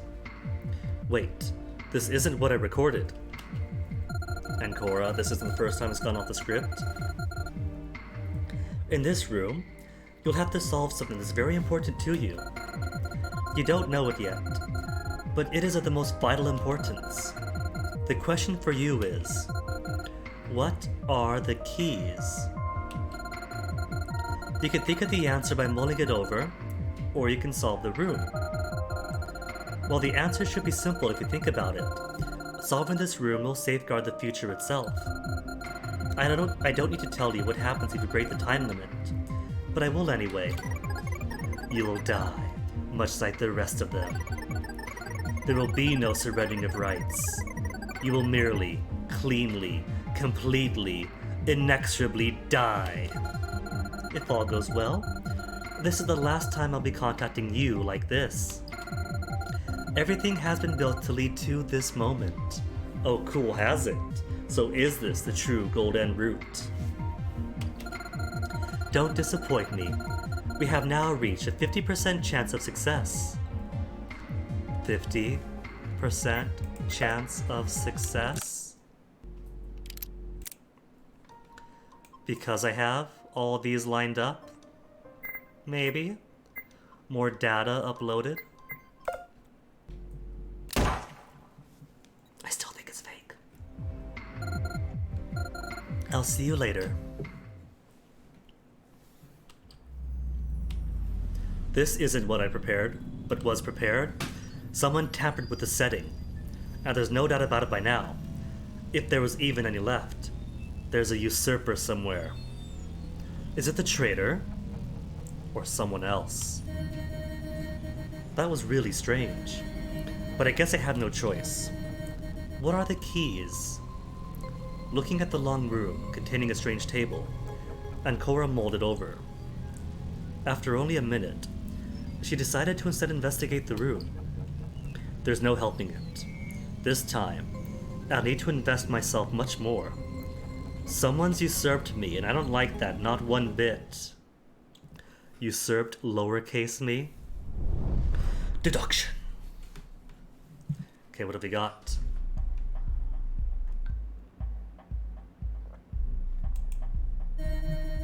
From left to right, those zodiac signs are Aries, Taurus, Gemini, Cancer, Leo, Virgo, Libra, Scorpio, Sagittarius, Capricorn Gang, Aquarius, and Pisces, I think. I like how the first ones are more literal, but it gets much more abstract after a while. Aries looks like a ram, Taurus looks like a bull, or a taureau in French. Gemini is two parallel lines, Cancer looks like a bunch of microbes. Wait, Cancer wasn't named after the illness, was it? It's crabs. It's crab claws. A crab dancing the flamenco, I think. Anyway, Some letters are highlighted too. What is that? R-A-M-N-L? Maybe if you zoom in. Blindly adding all those letters together doesn't do anything. Oh, thanks. There's another process to it, surely.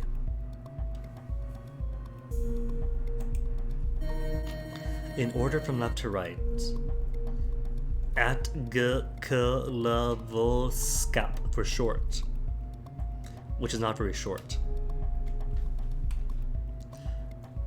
Door, do you open? It's locked. Still locked? Still locked. Still locked? This ought to be the safest place on Earth. Is it? Hello, operator. I'd like to report a locked safe. We will lock you. I have nothing else to say. This has been the most monstrous waste of time in the history of wastes of time. I have nothing else to say. Okay, still nothing, still nothing. Is this written in? Okay, those are numbers, I think. There's a keypad here with a bunch of numbers. I could try entering some stuff. Let's see what happens. This was here before, remember. This kind of keypad takes 4 inputs, nothing more and nothing less. That means funny numbers such as leet are all game. Of course, whatever the number is, it won't be so simple. One good way would be to start from 000, then 0001, then 0002, but we don't have that kind of time. And besides, fingers move too slowly for that kind of thing. It's only feasible with a program working off a macro to brute force it. Isn't that exactly what this game is? We haven't disproved that yet. And Cora tried to input something, but the keypad gave a sharp beep as its only answer. Again and again, she tried number after number to no avail. 0000 doesn't work. Neither does leet, 5555, 6969, boob, or 9001. Guess I'm out of options. I could have sworn I knew what the code to it was, but it's like I forgot all about it. I just can't think of it, even if I try real hard. Curious, so my own memory's been tampered. And 2 doors. One of which is probably the way out, the other one in the next room over. My time is short, so giving this another go without the code won't do me any good. The code has to be hidden around here. Was there anything that makes up 4 numbers? Not that I've seen yet. This octagonal table looks pretty cool. It even has a dome in the middle, like one of those sci-fi movies. Why is this here though? Because this is a giant game of Sorry? You push on the dome, it pops up the dice, and you move that number of spaces. We already have lights turned on. The dome's a little transparent though. I can sort of see symbols at the bottom, and some numbers. I don't know how they add up, it's too hard to see. Maybe the numbers here, and the symbols relate to this. And I need the light switch maybe? The light switch is an object. This sure is a light switch. I could turn it off. But I don't think there's a reason to do that. I don't especially fancy not being able to see anything. There's a table around too. I might stub my toe, or worse, split my nail, as a result of having to go to the hospital because it's now embedded deep into my flesh. But maybe I'll meet a cute doctor who will take care of me, and let's not daydream too much right now. Much more important matters wait for me, like turning off the light. Turn it off. No reason to do it, but the reason's right here, isn't it? Books? Anything in books? Wow, bookshelves. Why does every room have bookshelves? And most of them are useless too, thankfully. This one looks easy to search for once, by which she means it's down at her level.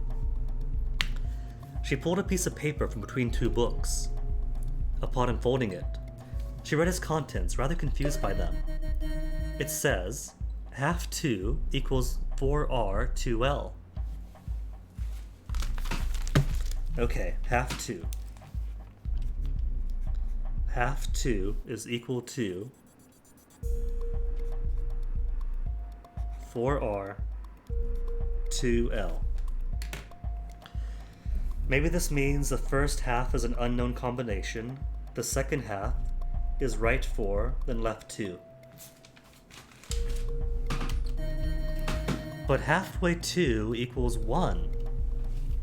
Or it could be 1 then. The first step is this.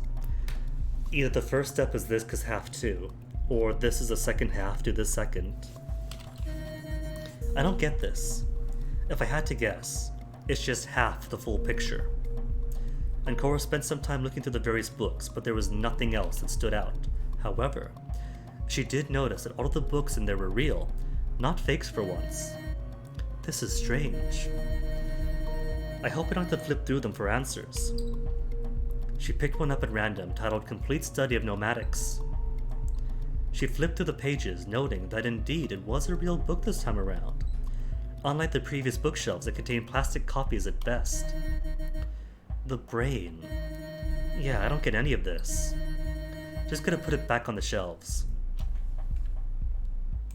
Anything else in the books? So many books in here, I don't even know where to start. To begin with, I don't like reading that much anyway. They could just leave them here.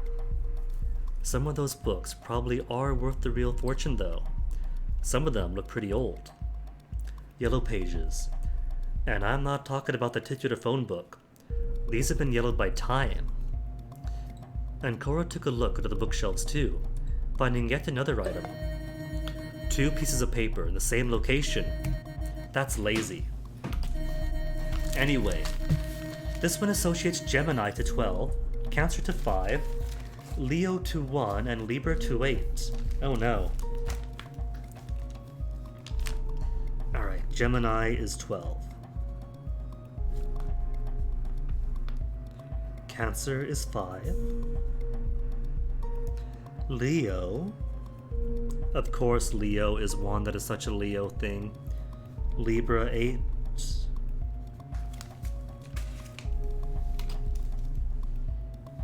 Is there a third paper? Completely wrong dry. Time to look at a tree and book it. The box is nothing. What about this thing?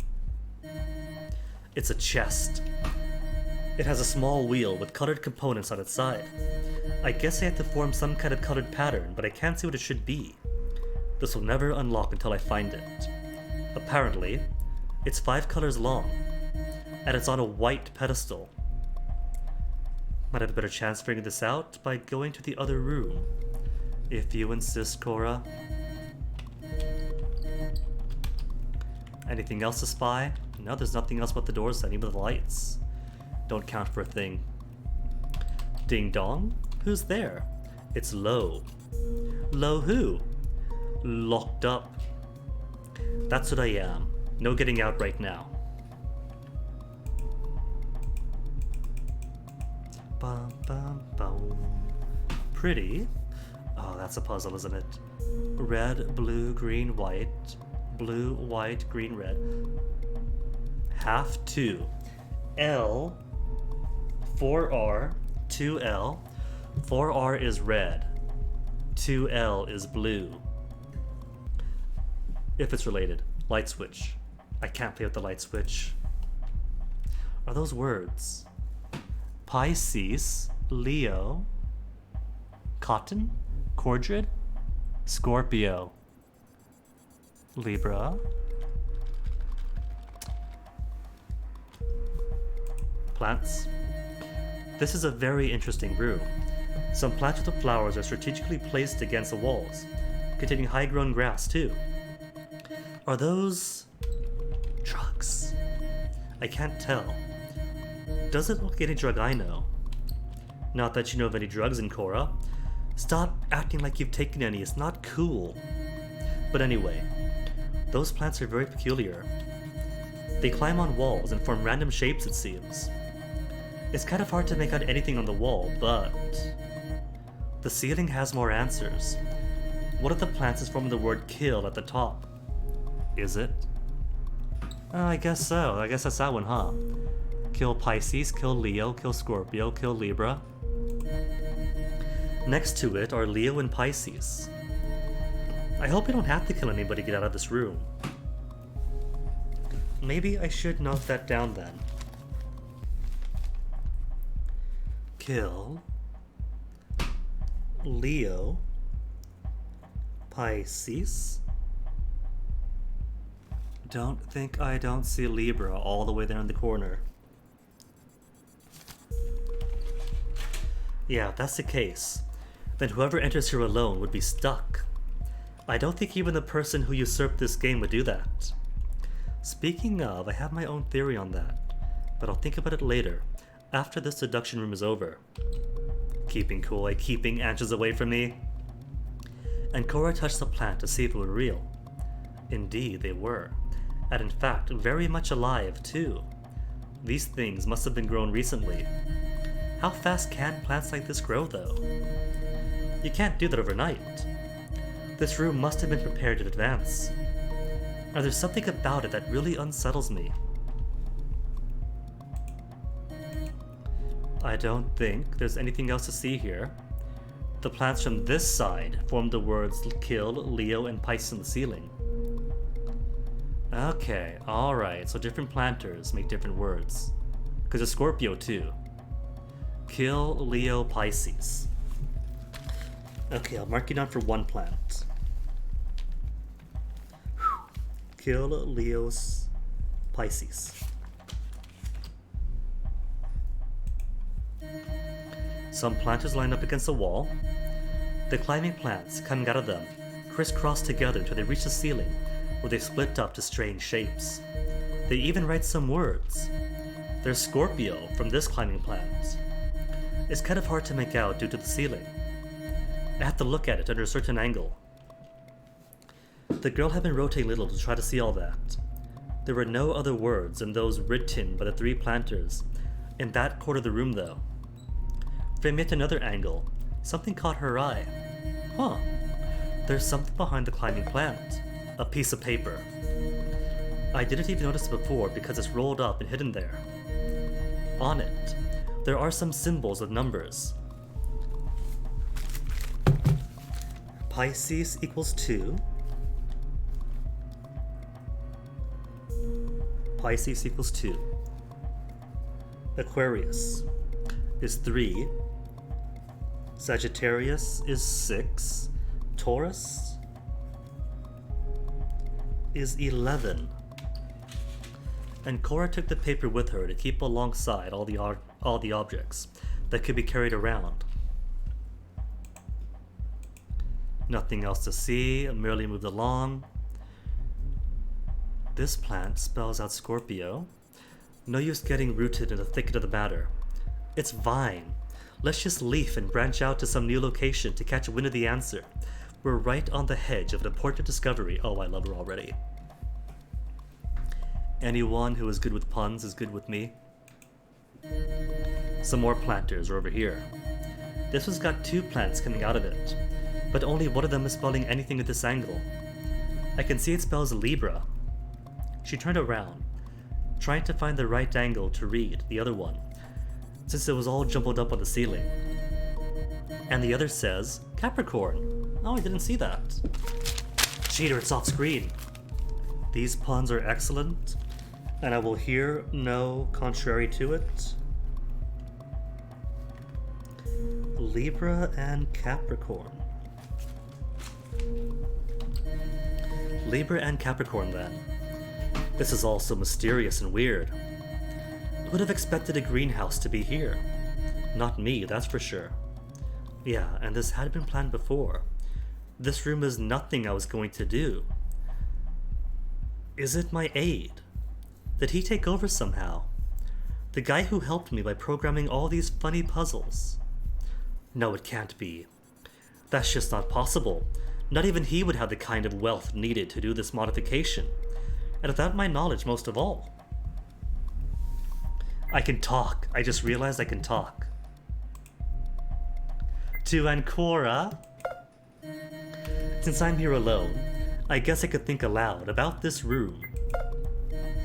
This room doesn't belong here, but it's soothing anyway, so it gets a free pass. It's probably because this room wasn't meant to be like this in the first place. To begin with, I don't recall having any plans for taking care of them. And then there's that weird portrait, too. It's chilling me to the bones. Manner of speaking. Manner of speaking? Is that to imply we don't have bones? Does all this have to do with the keys? I thought the keys were just to open rooms. That's their entire purpose, so what else is there? One thing's for sure. Someone with a deficiency in differentiating colors would hate this room. Oh no. Did they account for it? And make it easier on our colorblind fellows? Thankfully, nobody here is colorblind or anything. All this is confusing me for once. And there's something digging at the back of my head like this room is supposed to be familiar. So far it seems like every room might have a connection with everyone. But whose room is this? Is this supposed to be mine? I don't get it. And doubtfully so, because of all people here. I should know about what's going on, and I don't. The evidence is piling up to point towards the usurper. Is it the traitor? The world is quiet here. What do we do? Wasn't a problem in this room? Well, that's excellent then. With the game calling out that it might be difficult, I kind of wondered if it was going to stay difficult or if that meant that there was enough awareness of that accessibility need to make it better for other players. So good to know that it wasn't too bad for you. Without anyone else to rely on, I guess I'll need to have my own ideas now. Let's see. This room has a few planters. Altogether, there's not a lot to see here, in the end. Other than the portrait, which is still creepy, there are only 2 plates with words on them. All of that should be examined closer. I don't think anything is particularly hidden well in this room, at least. It's a break from the usual when searching things multiple times would help. That means, once everything has been looked at, it's probably safe not to come back here. So far so good, huh? But even though there's a little point in being here, it does calm me a lot. Was this planned? When I close my eyes, I can almost sleep here. It's not my fault. I just like taking care of plants. It's just as peaceful to me as a nice game of chance. No point in dwelling on it too much. The timer's ticking. The world is quiet. Back to the search. Back to the search. Middle planter? Some beautiful flowers are here. I wish I could have those flowers at home. Maybe the other guys won't mind if I grab them and take them with me before leaving. If we ever leave, anyway. And Cora crouched down while examining the flowers to count them, figuring this may be a part of the solution to this duo of rooms. There's a row of 7 red flowers. 7 red flowers. 3 white flowers. 3 white. 4 blue flowers. Red, blue, green, white. Blue, white, green, red are on the wall. 3 white flowers, 4 blue flowers, 6 green flowers. Altogether, that's exactly 20 flowers. I don't think this helps me very much. Maybe it's not the total amount of flowers that's important. If it's the color, though, I'm glad I'm here, and not a certain someone else for my emptiness. A certain someone else for my emptiness. Now she's pulling on knowledge she has that I don't. Because I don't know how flowers or colors relates to the other players. This room has a strange obsession with colors, despite being about nature, which is mainly green. Any other clues? 7 red, 3 white, 4 blue, 6 green. I've taken note of them, but repeating them aloud makes me focus better.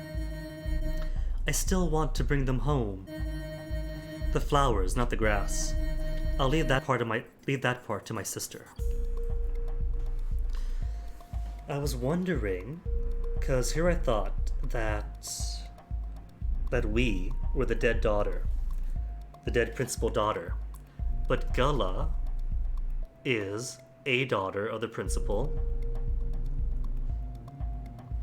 Bia comes from a rich family. There might be a familial connection hidden someplace too. But that's just me guessing, I had no basis for it. This gives me chills. That weird portrait with shapes. Why is it so frightening? I don't even know myself. It's there and it stares at me. It's just a bunch of colors though. There's nothing special about it. It's as if it were put there just to tease. Have I seen these colors before? Well, enough of that. The bed of flowers below seems more interesting. There are exactly 5 flowers there, and if I follow the arrows above it on the portrait, left to right, they are purple, red, blue, purple, blue. Purple, red, blue, purple. No space going that way. Purple, red, blue, purple, blue.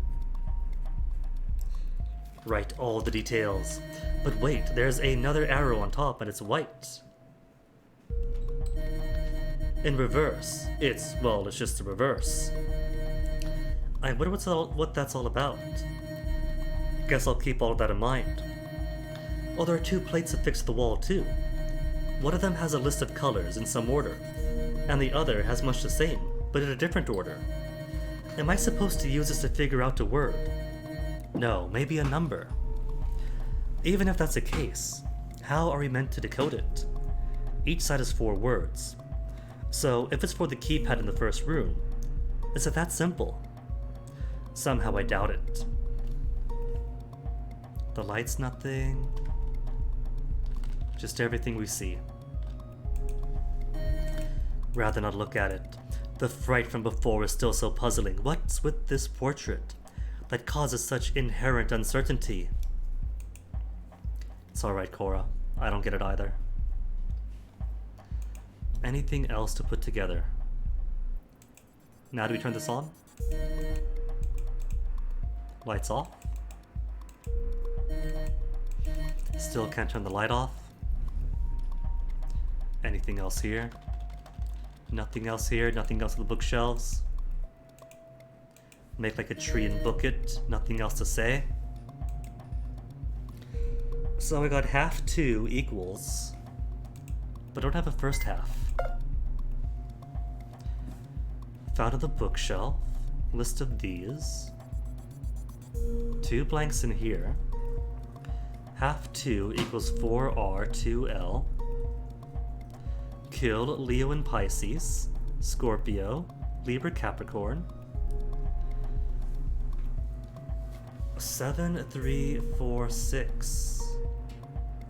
Ah, that's a lot more helpful.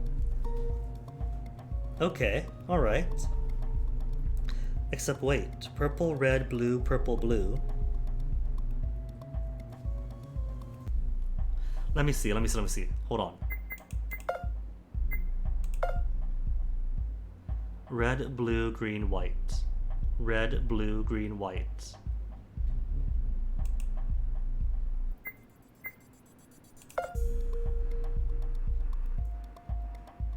Okay. Alright, I see then. I see. So 2 numbers to work with. Left would then equal red, blue, green, white. 7, 4, 6, 3. Right would then be 4, 3, green, red. 6, 7, 4, 3, 6, 7. 7, 4, 6, 3. And 4, 3, 6, 7.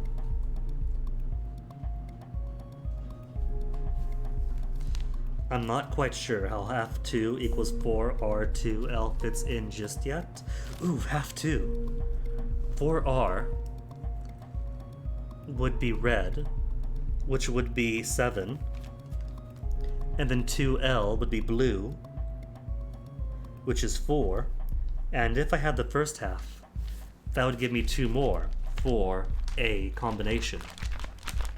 4-digit combination. Cool.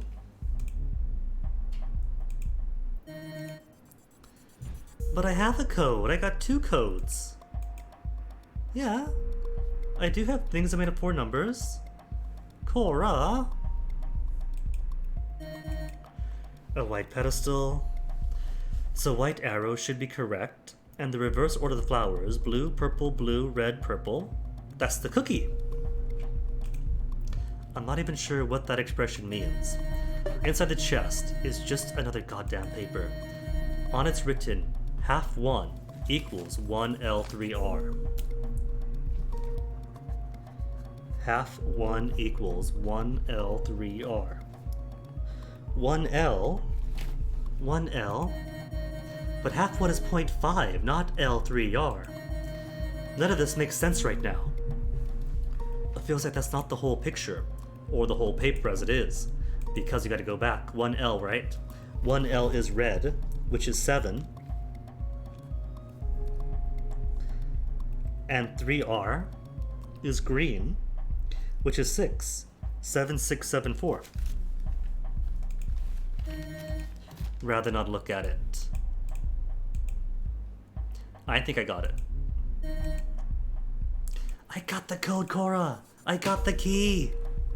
What makes up 4 numbers? Half 1 and half 2.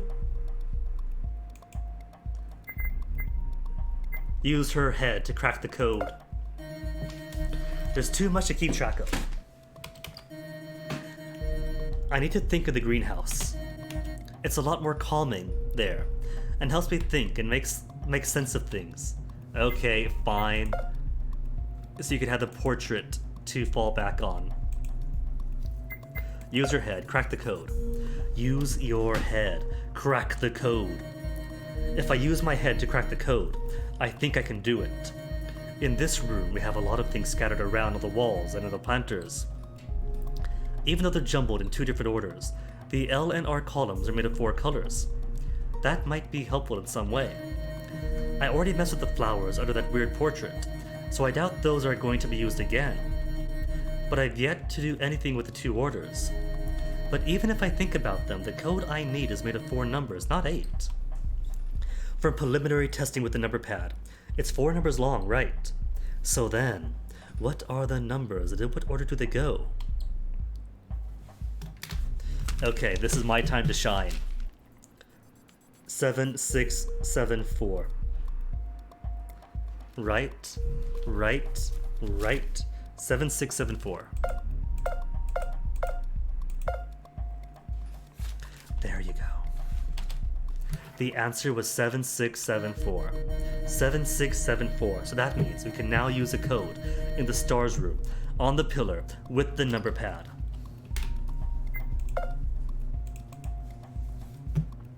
And then can finally turn off the lights, illuminating these letters and whatever's in here for puzzle number 2.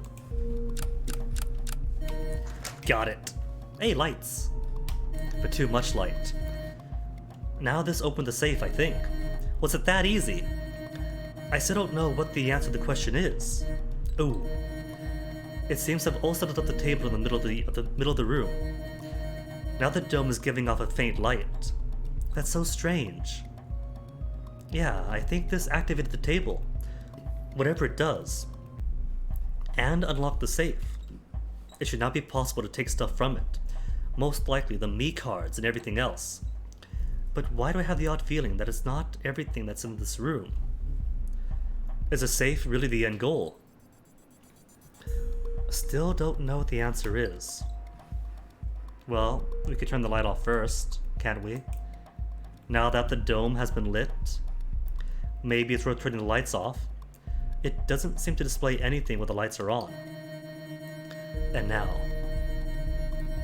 for my next magic trick, I, the magnificent Zachary, will make the light disappear. Cool. And so it was gone.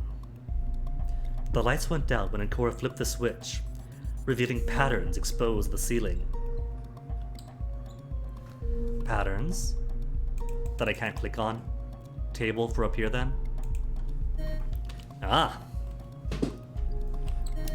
I can see the light gives off on the ceiling. There's a bunch of zodiac signs up there with numbers next to them. 4 of them are up there. There's Virgo, number 7. Okay, new numbers. Virgo equals 7. Aries is 9. Capricorn is a soothing 4. And Scorpio is 10.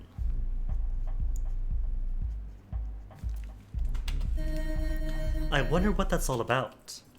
We should probably line up all those numbers together and follow the new pattern. Okay, so in order.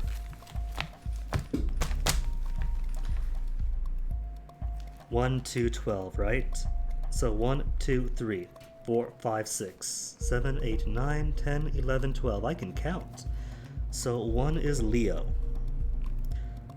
2 is Pisces. 3 is Aquarius, was it? 4 would be... Where's my 4? 4 is Capricorn, the cool kids. For 5 we have Cancer. And 6 is Sagittarius. 7, wait, no, that's a 1. Nearly did the Enneagram again, and doubling up on 1. Virgo is 7. Virgo 7, Libra 8. 9 is Aries. 10 is Scorpio. 11 in them is Taurus. And 12 is Gemini. If we put the letters together in order, that gives us Lipkakakslastg, which makes no sense, but there are other letters on the wall here. In order from left to right. No. But there's other letters, aren't there? That can't be it. Encore opened the latch to the safe, now that it was unlocked. And there's also what? Kill Leo, Pisces, Scorpio, Libra, and Capricorn. Maybe I'll put stars next to those. But it's a 5-digit thing then. If zodiacs are numbers. Leo, Pisces, Scorpio is 1, 2, and 10. Libra and Capricorn, in order, is 8 and 4. Just to note. She pilfered his contents and looked at each item in turn. Some of it was surprising. And inside of here we have 1 single me card. Wait, isn't that too few? I guess I'll talk with the others over it. There's a key. What is that? Is that a 9? A Q? Its teeth in the shape of the letter P. Oh, P card, okay.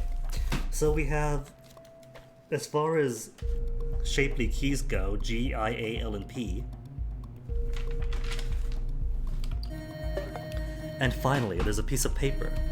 On it is written a bunch of stuff. Axvarchig. Aries is probably R. Who's the other A? Aquarius. So Aquarius, Cancer, Cancer or Capricorn? Aquarius, Cancer or Capricorn, Sagittarius, Virgo, Aries because they are, Taurus and Gemini.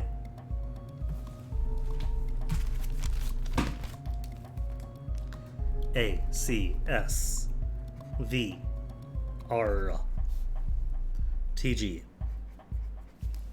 So accommodating for both would give us Aquarius 3, Cancer for C,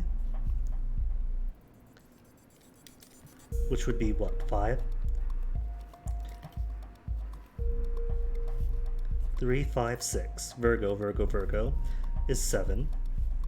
Aries is a nice, easy 9, Taurus, 11, Gemini, 12. But if it's not Cancer, it is Capricorn instead, then it's 3, 4, 6, 7, 9, 11, 12.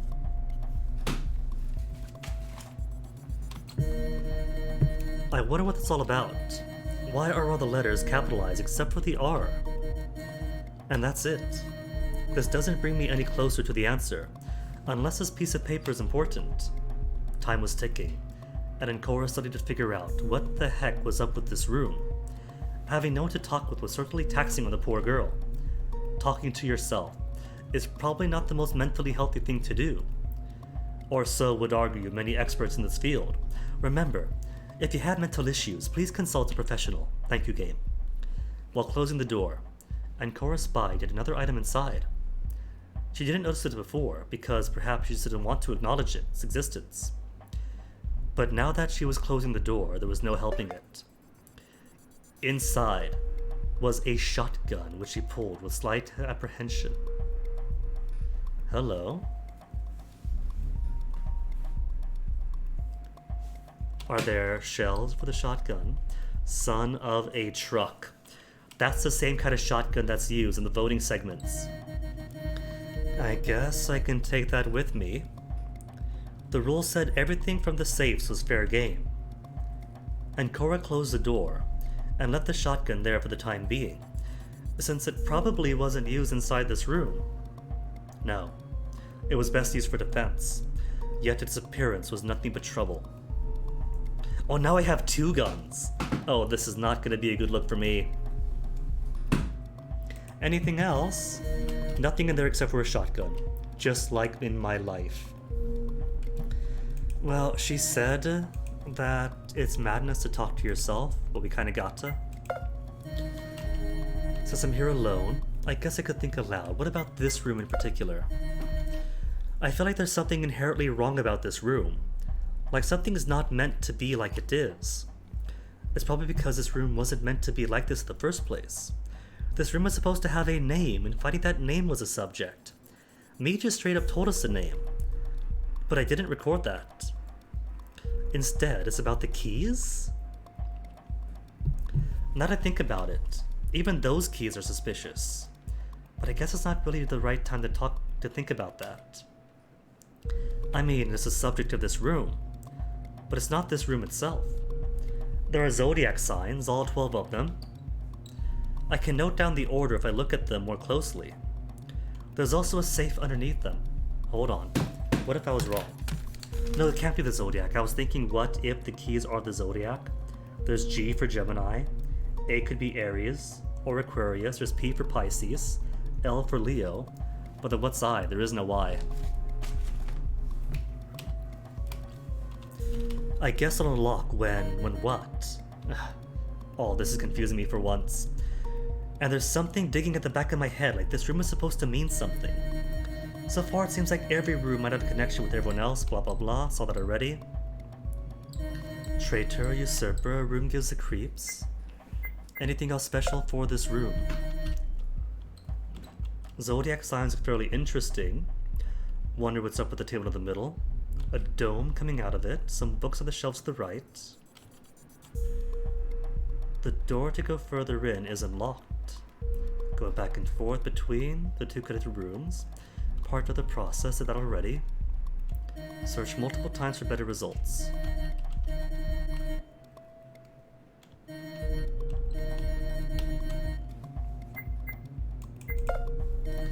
Okay, so no answer there.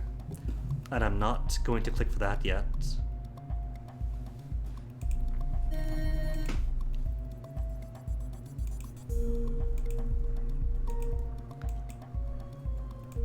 Anything else in the chest? Ancora was definitely smug from the fact that this chest was definitely smaller than her own. As a separate entity with no body though, that chest might have been bigger, but she decided to move away before dying out of narcissism. So the chest is pointless. Okay. Anything else with you? Table for tea. Checking everything I have everything. So maybe I do have enough clues to solve the room then. Code to the console, deduced by Ancora. Libra Capricorn, Scorpio, kill Leo Pisces.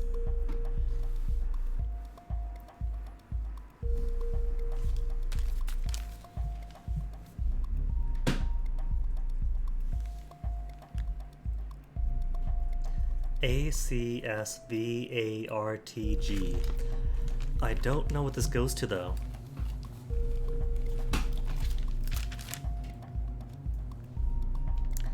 Because I can get a numerical code from it. It's either 3, 5, 6, 7, 9, 11, 12 or 3, 4, 6, 7, 9, 11, 12. But I don't see how that relates to anything here. Chair, please. These two are done with. Various codes for the whatchamacallits.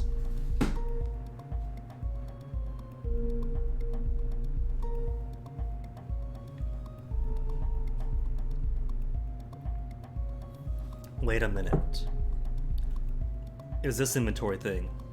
Oh, there we go. So there's where the lit up letters get hidden away at. A is Taurus, M is Gemini, Cancer is N, Leo's L. Where's AR? Where's A and lowercase r? Unless it's supposed to be backwards as a hint to AR being Libra, and this going in reverse order maybe?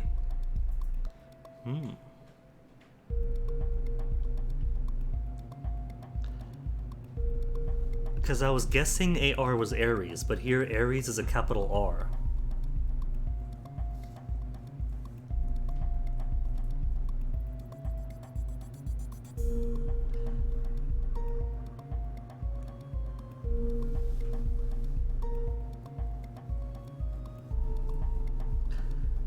I think this calls for another bathroom break because it has been 3 hours.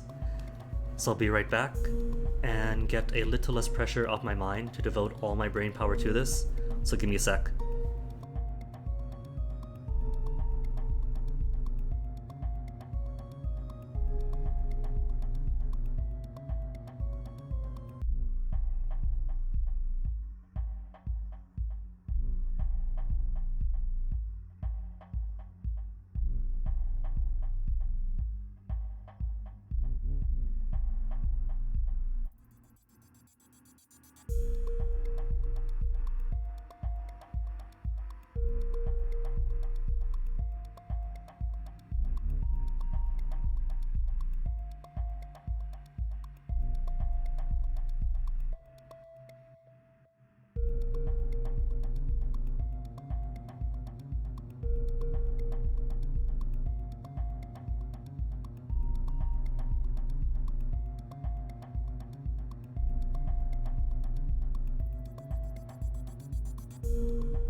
Alright, so let's see.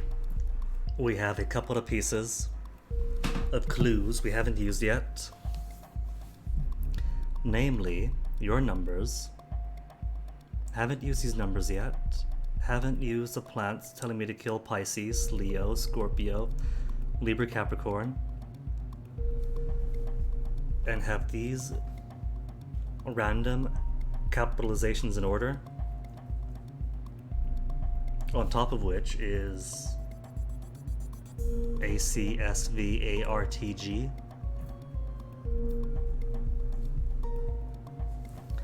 So what to make of these clues? Because that's like half my clues. Half these clues is just for the solution. What are the keys? That was the question, wasn't it?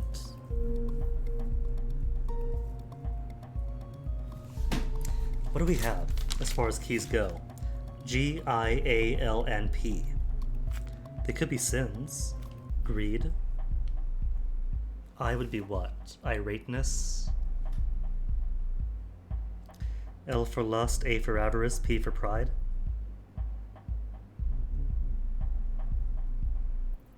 Maybe. But what to do with these clues, though? We have kill Leo, Pisces, Scorpio, Libra, Capricorn. What are their alphabetical capitalization stuffs?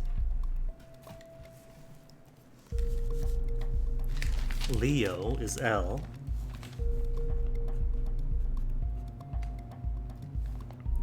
Pisces is an I. Oh, hold on. Scorpio is S. Is there an S key somewhere?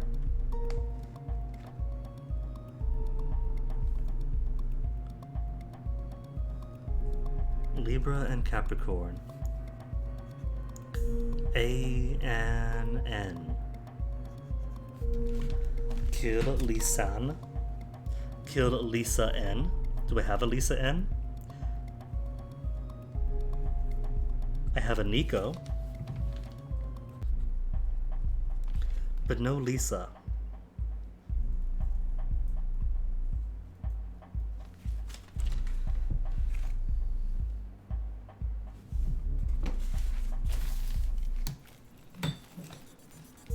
I don't know if the plants relate to anything,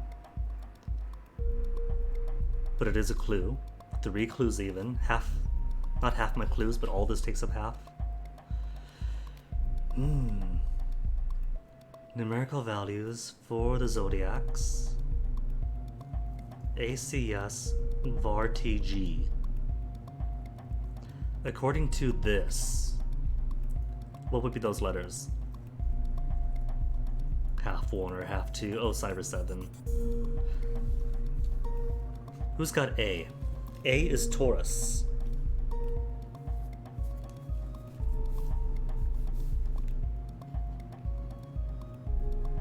C, is there a C? Are these capitalizations? There is no C. So maybe it's not that. But what is this for then? What is this? What are these random capitalizations for? Ramnagulars? If I put these in order, as it is, wait, if I put these in order, based on the other numerical thing, in which it goes from Leo, Pisces, Aquarius, Capricorn, Cancer, so on, then it's Leo would be L, Pisces is I, Aquarius is an A, Capricorn's an N, Cancer is also an N. We got 2 N's in here. Sagittarius is an A2. Lianya is swearing in Chamorro. Virgo is a G. Libra is also an A. Aries is an R. Scorpio is an S, big old proud S. Taurus is yet another A. And Gemini is an M. LIANNAGARSAM.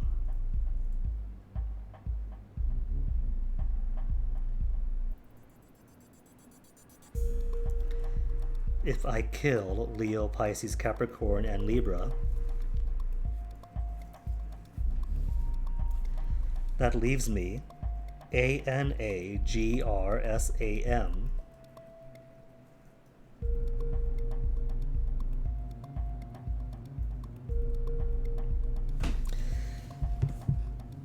Maybe ACSVARTG is correct, and it's Aquarius, Capricorn, or Cancer, Sagittarius, Virgo, Aries, Taurus, Gemini, but not numerically, but for what their capitalization was. In which case that would be Aquarius for A.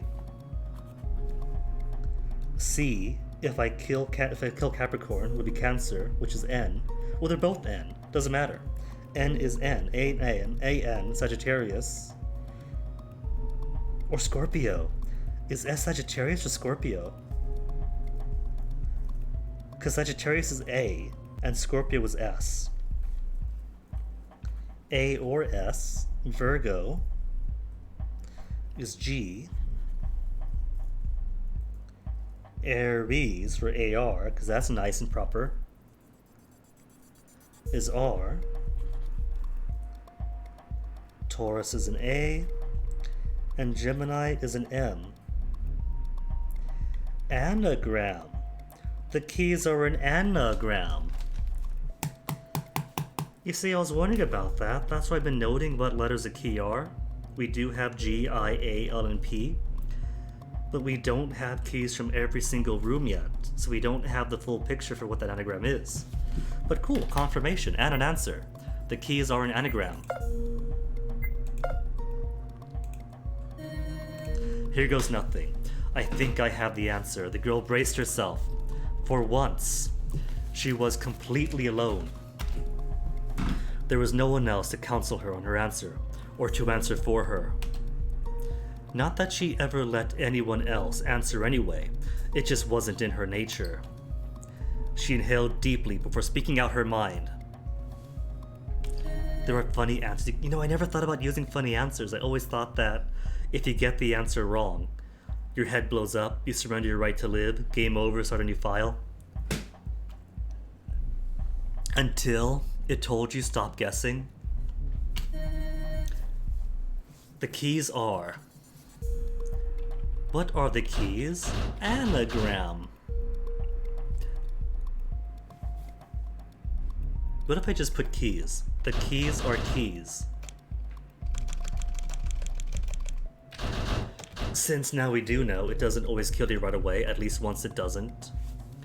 And since someone is saying, funny answers you can try. Smartass. Achievement, not quite the answer. Oh, cute. Are the keys metal? Smartass. Are the keys merely a concept? Check astrology. Fine, fine, fine. They're an anagram.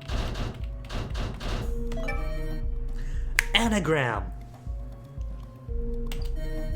They're an anagram!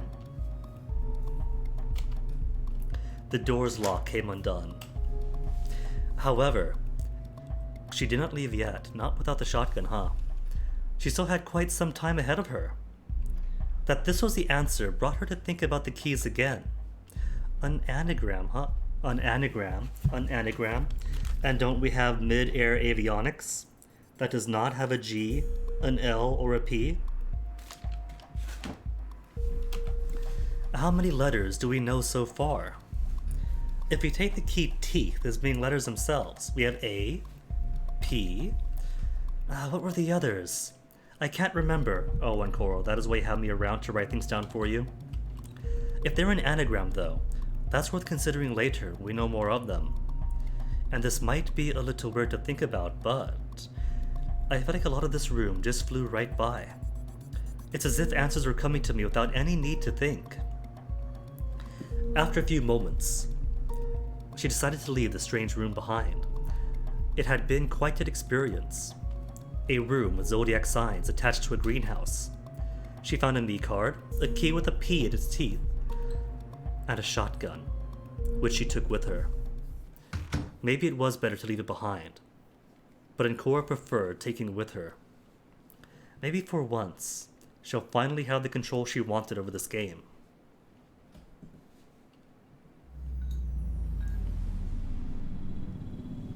Ancora left the room with a shotgun in hand. Once again the hallway. She noticed her helmet read roughly half an hour after first entering. 20 minutes remained. If nothing was done in 20 minutes, she'd die. Unless the system would coincidentally go down, that is. Still, there was something very wrong with the previous room. I don't remember setting it up. Not the room, the question, or anything else. Did I forget something? None of this feels correct in any capacity. The blonde waited, deep in her thoughts, until finally, an adjacent door opened. The group that came out was Superbia and Tristidia. They didn't kill themselves. The two of them scurried over to Ancora, only to briefly pause when they noticed she had a shotgun. Hey, did you figure out anything interesting in that room? No, we can't talk about it. Oh no. Well, Superbia's secret came out of the murder room. Is this Tristidia's secret, or did they find something else about somebody else? Me, maybe. Are you gonna let go of that? How come you can't talk about it? She disregarded the inquiry about the firearm entirely.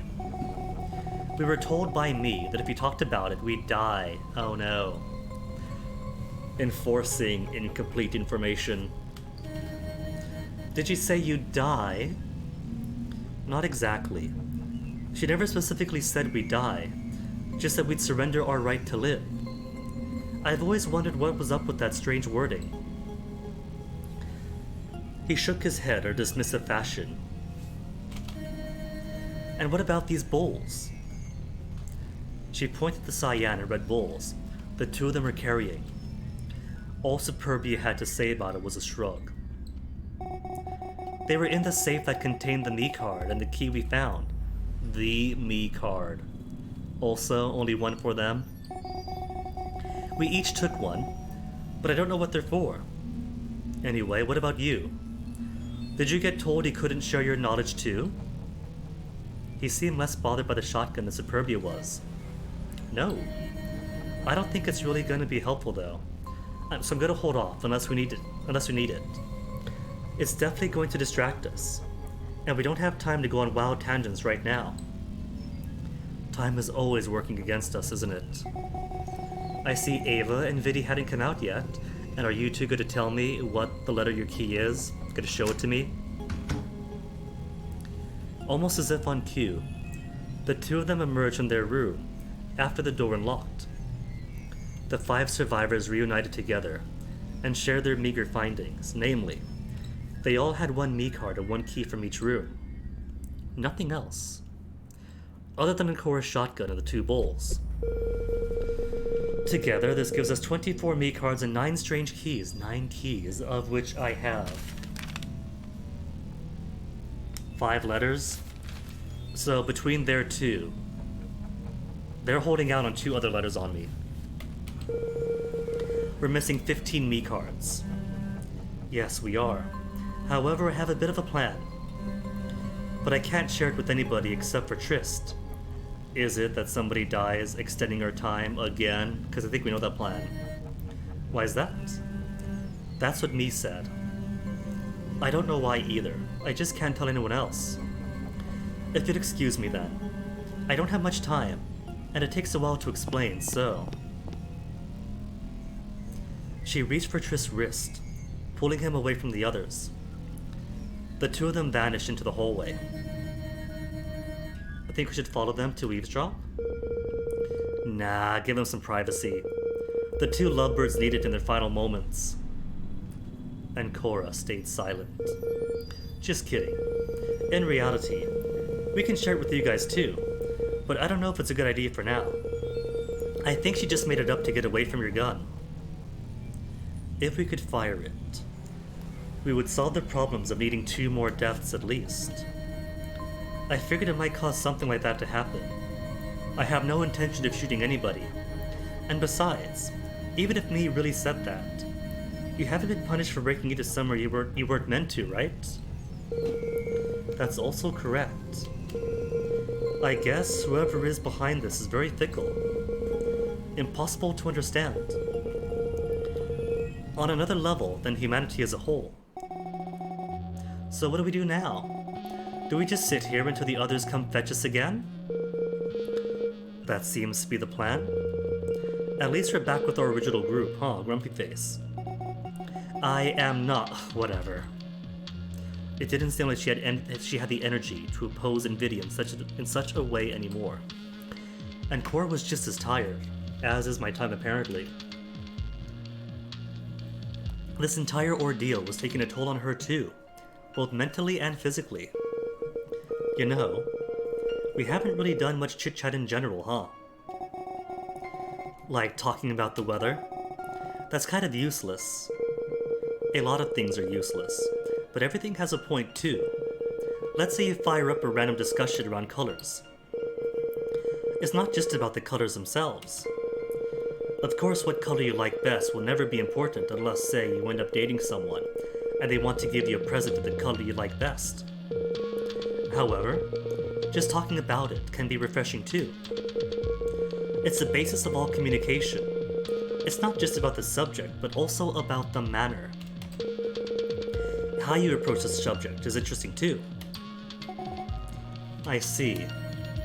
That's good and all, but my favorite color is green. I must be your favorite then, aww. He pointed his outfit, which was partially green. That's a lot more than partially, I guess. I don't have a preference if it's dark or bright though. So you like Lux? She was pretty nice. Just a victim of circumstances. Oh, and Cora, no she was not. Nuh-uh. You keep telling yourself that, you hella naive girl. Remember, we're all here for a reason, and we've all committed a crime. Whatever she was, she still did that. The timer was quickly approaching the 45-minute mark already. Around that point in time, their conversation interrupted by Everidia calling over to them. Hey, Superbia, mind if I get your bowl? Huh? The question took her by surprise. And Cora remembered back in the first room how combative she had been over a simple cylinder. Yet defying all expectations, Superbia handed it over like it wasn't any big deal. I don't get anything that's happening here, so whatever.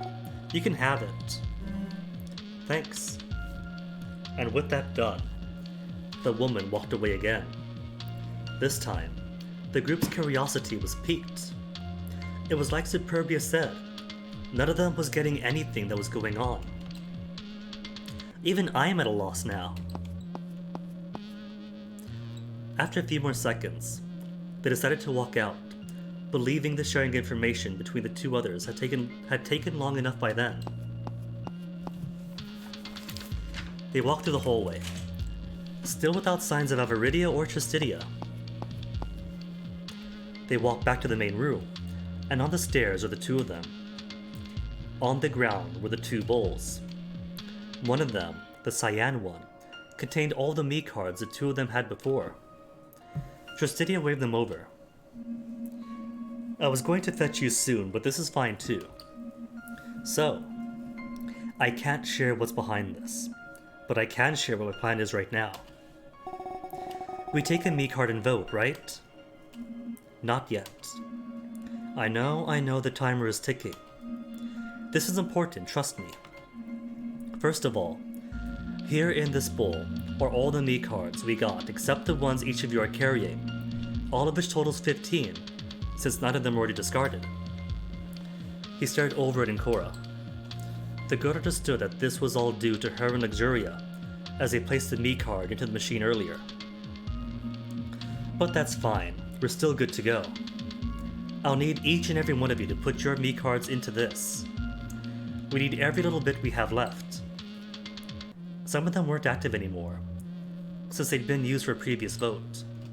Despite that, those cards definitely could still work when discarded. They just couldn't be reused for the other votes. And why should we put our Mii cards in there? We need to vote. Maybe we don't anymore. Happy, thoughtful music. This isn't going to be murdering Tristidia then? I want to try out a theory. It's very important that Cora watches this. So, everyone, put your Mii cards in. Is this going to be about him still thinking I'm a psychic? This time, he was a little less generous with the leeway he was giving them. All of them obeyed, and every Mii card ended up in the bowl. Self-conscious about the gun she'd taken, and Cora tightened her grip while she handed her Mii card over. At least, no one was going to pull a fast one on her. I am very curious about what Justitia has planned, and why he's singling someone out like that. Okay. Now, if everything is correct... He turned the bowls over. The cyan one covered 15 Mii cards, and the red one was empty. The plan goes as follows. Cora, you know how you have psychic powers. Yeah, let's go with that. I want to test something, and if it works, we'll be out of here. And a part of me feels like it was meant to go this way too. So listen, because this bowl has all 15 Mii cards underneath it, then you need to move away from our group and use your psychic powers to see what I'm doing with the bowls. Either I'll leave them as they are now, with the 15 Mii cards under this one, or I'll switch the Mii cards to the red one. Is this where the spying comes in? I think it is. What I decided to do is to take them all out and put them under the red bowl. Wait, you're not supposed to tell me that, are you? I'm supposed to use my powers, whatever they are. I actually don't understand what his plan involves. No, that's fine. I'm telling you right now. He put some emphasis onto his words. That I will be switching them to the red bowl. The 15 Mii cards will transfer under the red bowl. Now go and use your abilities. And Cora checked the timer. They had 10 minutes left at best. Deciding to roll with it, she left the group, walking back into the original hallway, where everything had begun, since she wouldn't see anything of them anymore behind closed doors. Okay, so what's the game going to be? Is he banking on using some impression onto the mind to make me say, yeah, you moved them? And then huzzah, item duplication? A bit more manipulation of the morphogenetic field? This is my cue to use the helmets to spy on them. This feels a little silly though. But what choice do I have? I've got 0 on him. This might have been my chance to get like 66% on Justitia, so that by this point we spy on him and get rid of him. It could be, because there really is not that many people left. Who remains unkilled? We got Averidia before, so Justitia, Nvidia, then who's the last one? Because we got Gullah, we got Averidia. Is it me? Am I the last lock?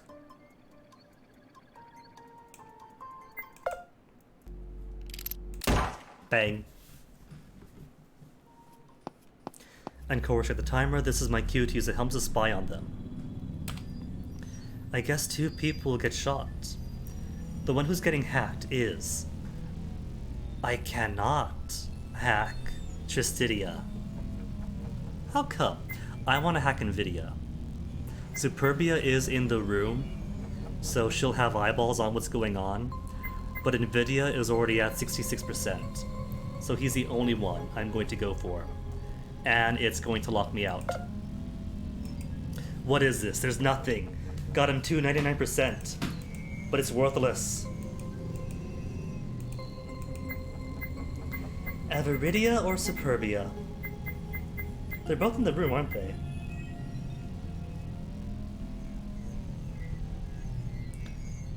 No, I know Bia was. Bia and Triss.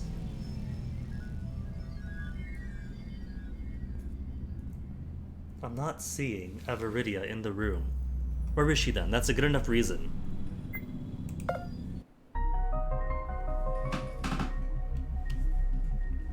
Solve the puzzle. Not that it matters, because we don't have What is it? Oh no, it's more math. Can I back out? In some countries, slash is a dot instead. Oh, that is gross.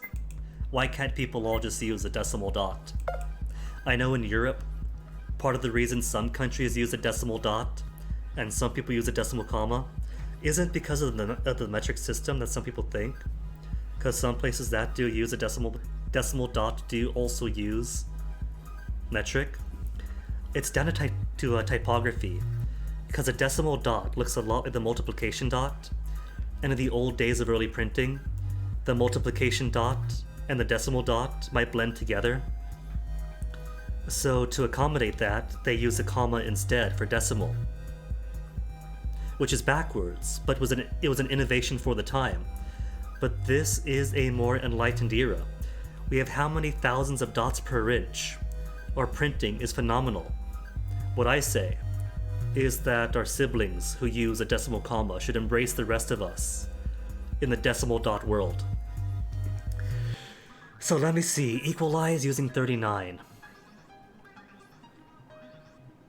Is a dot could mean that it's multiplication. Need a calendar for this one though. Oh no, oh no. And if Cyber7 is saying uh-oh too.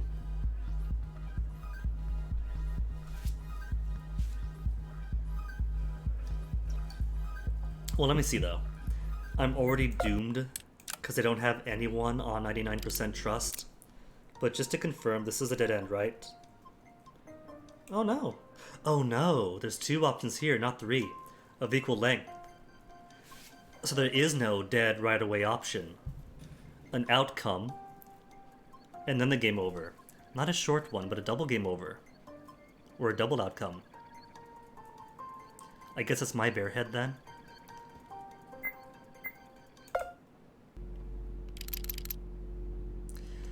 Okay, so solve the puzzle.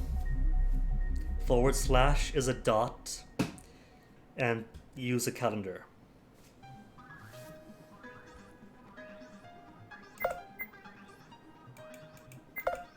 Equalize using 39, which I can move around. I think it's correct right now. Give it to me. Error. Equalize using 39. And it's math. Math with calendar. Need a calendar for this one. The question is, what kind of calendar?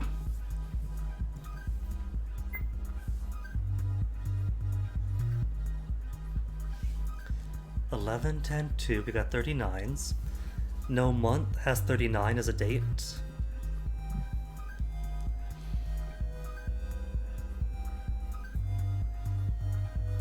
Equalize using. And I got 3 groups here. 3, 9, 11, / or dot 10 equal to 839, 839.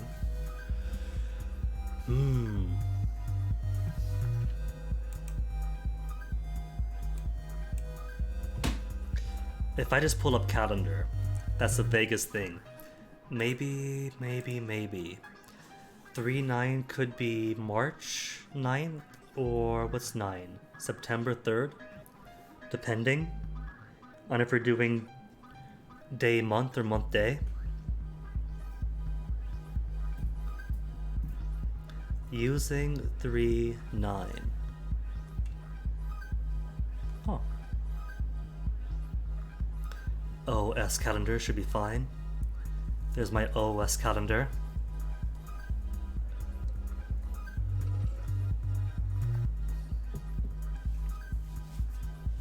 / is a dot. If / is a dot, does that mean it's multiplication and not division? Okay. Robbie, we are doing day math.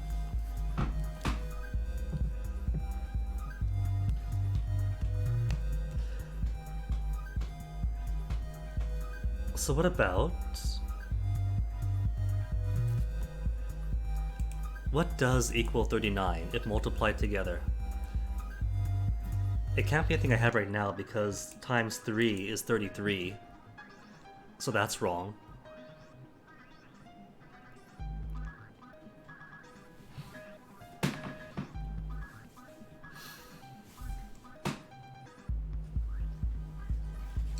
And I don't think that anything I have now divides by 39.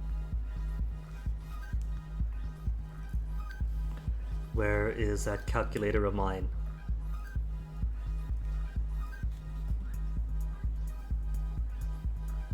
It is a divide though, but in some countries, slash is a dot instead, is what it says.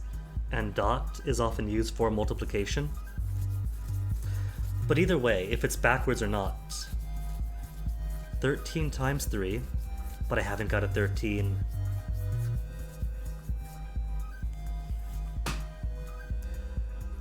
If the slash is going to be division and not the in some countries dot instead, then I simply flip this over and it becomes correct either way.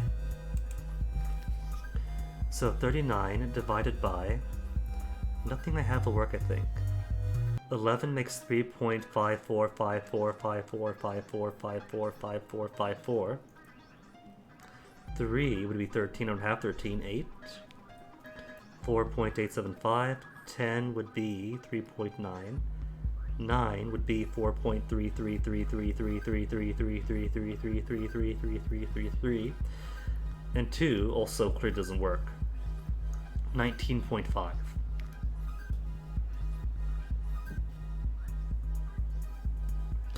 So I don't think anything is going to equal to 39, multiplication-wise or division-wise.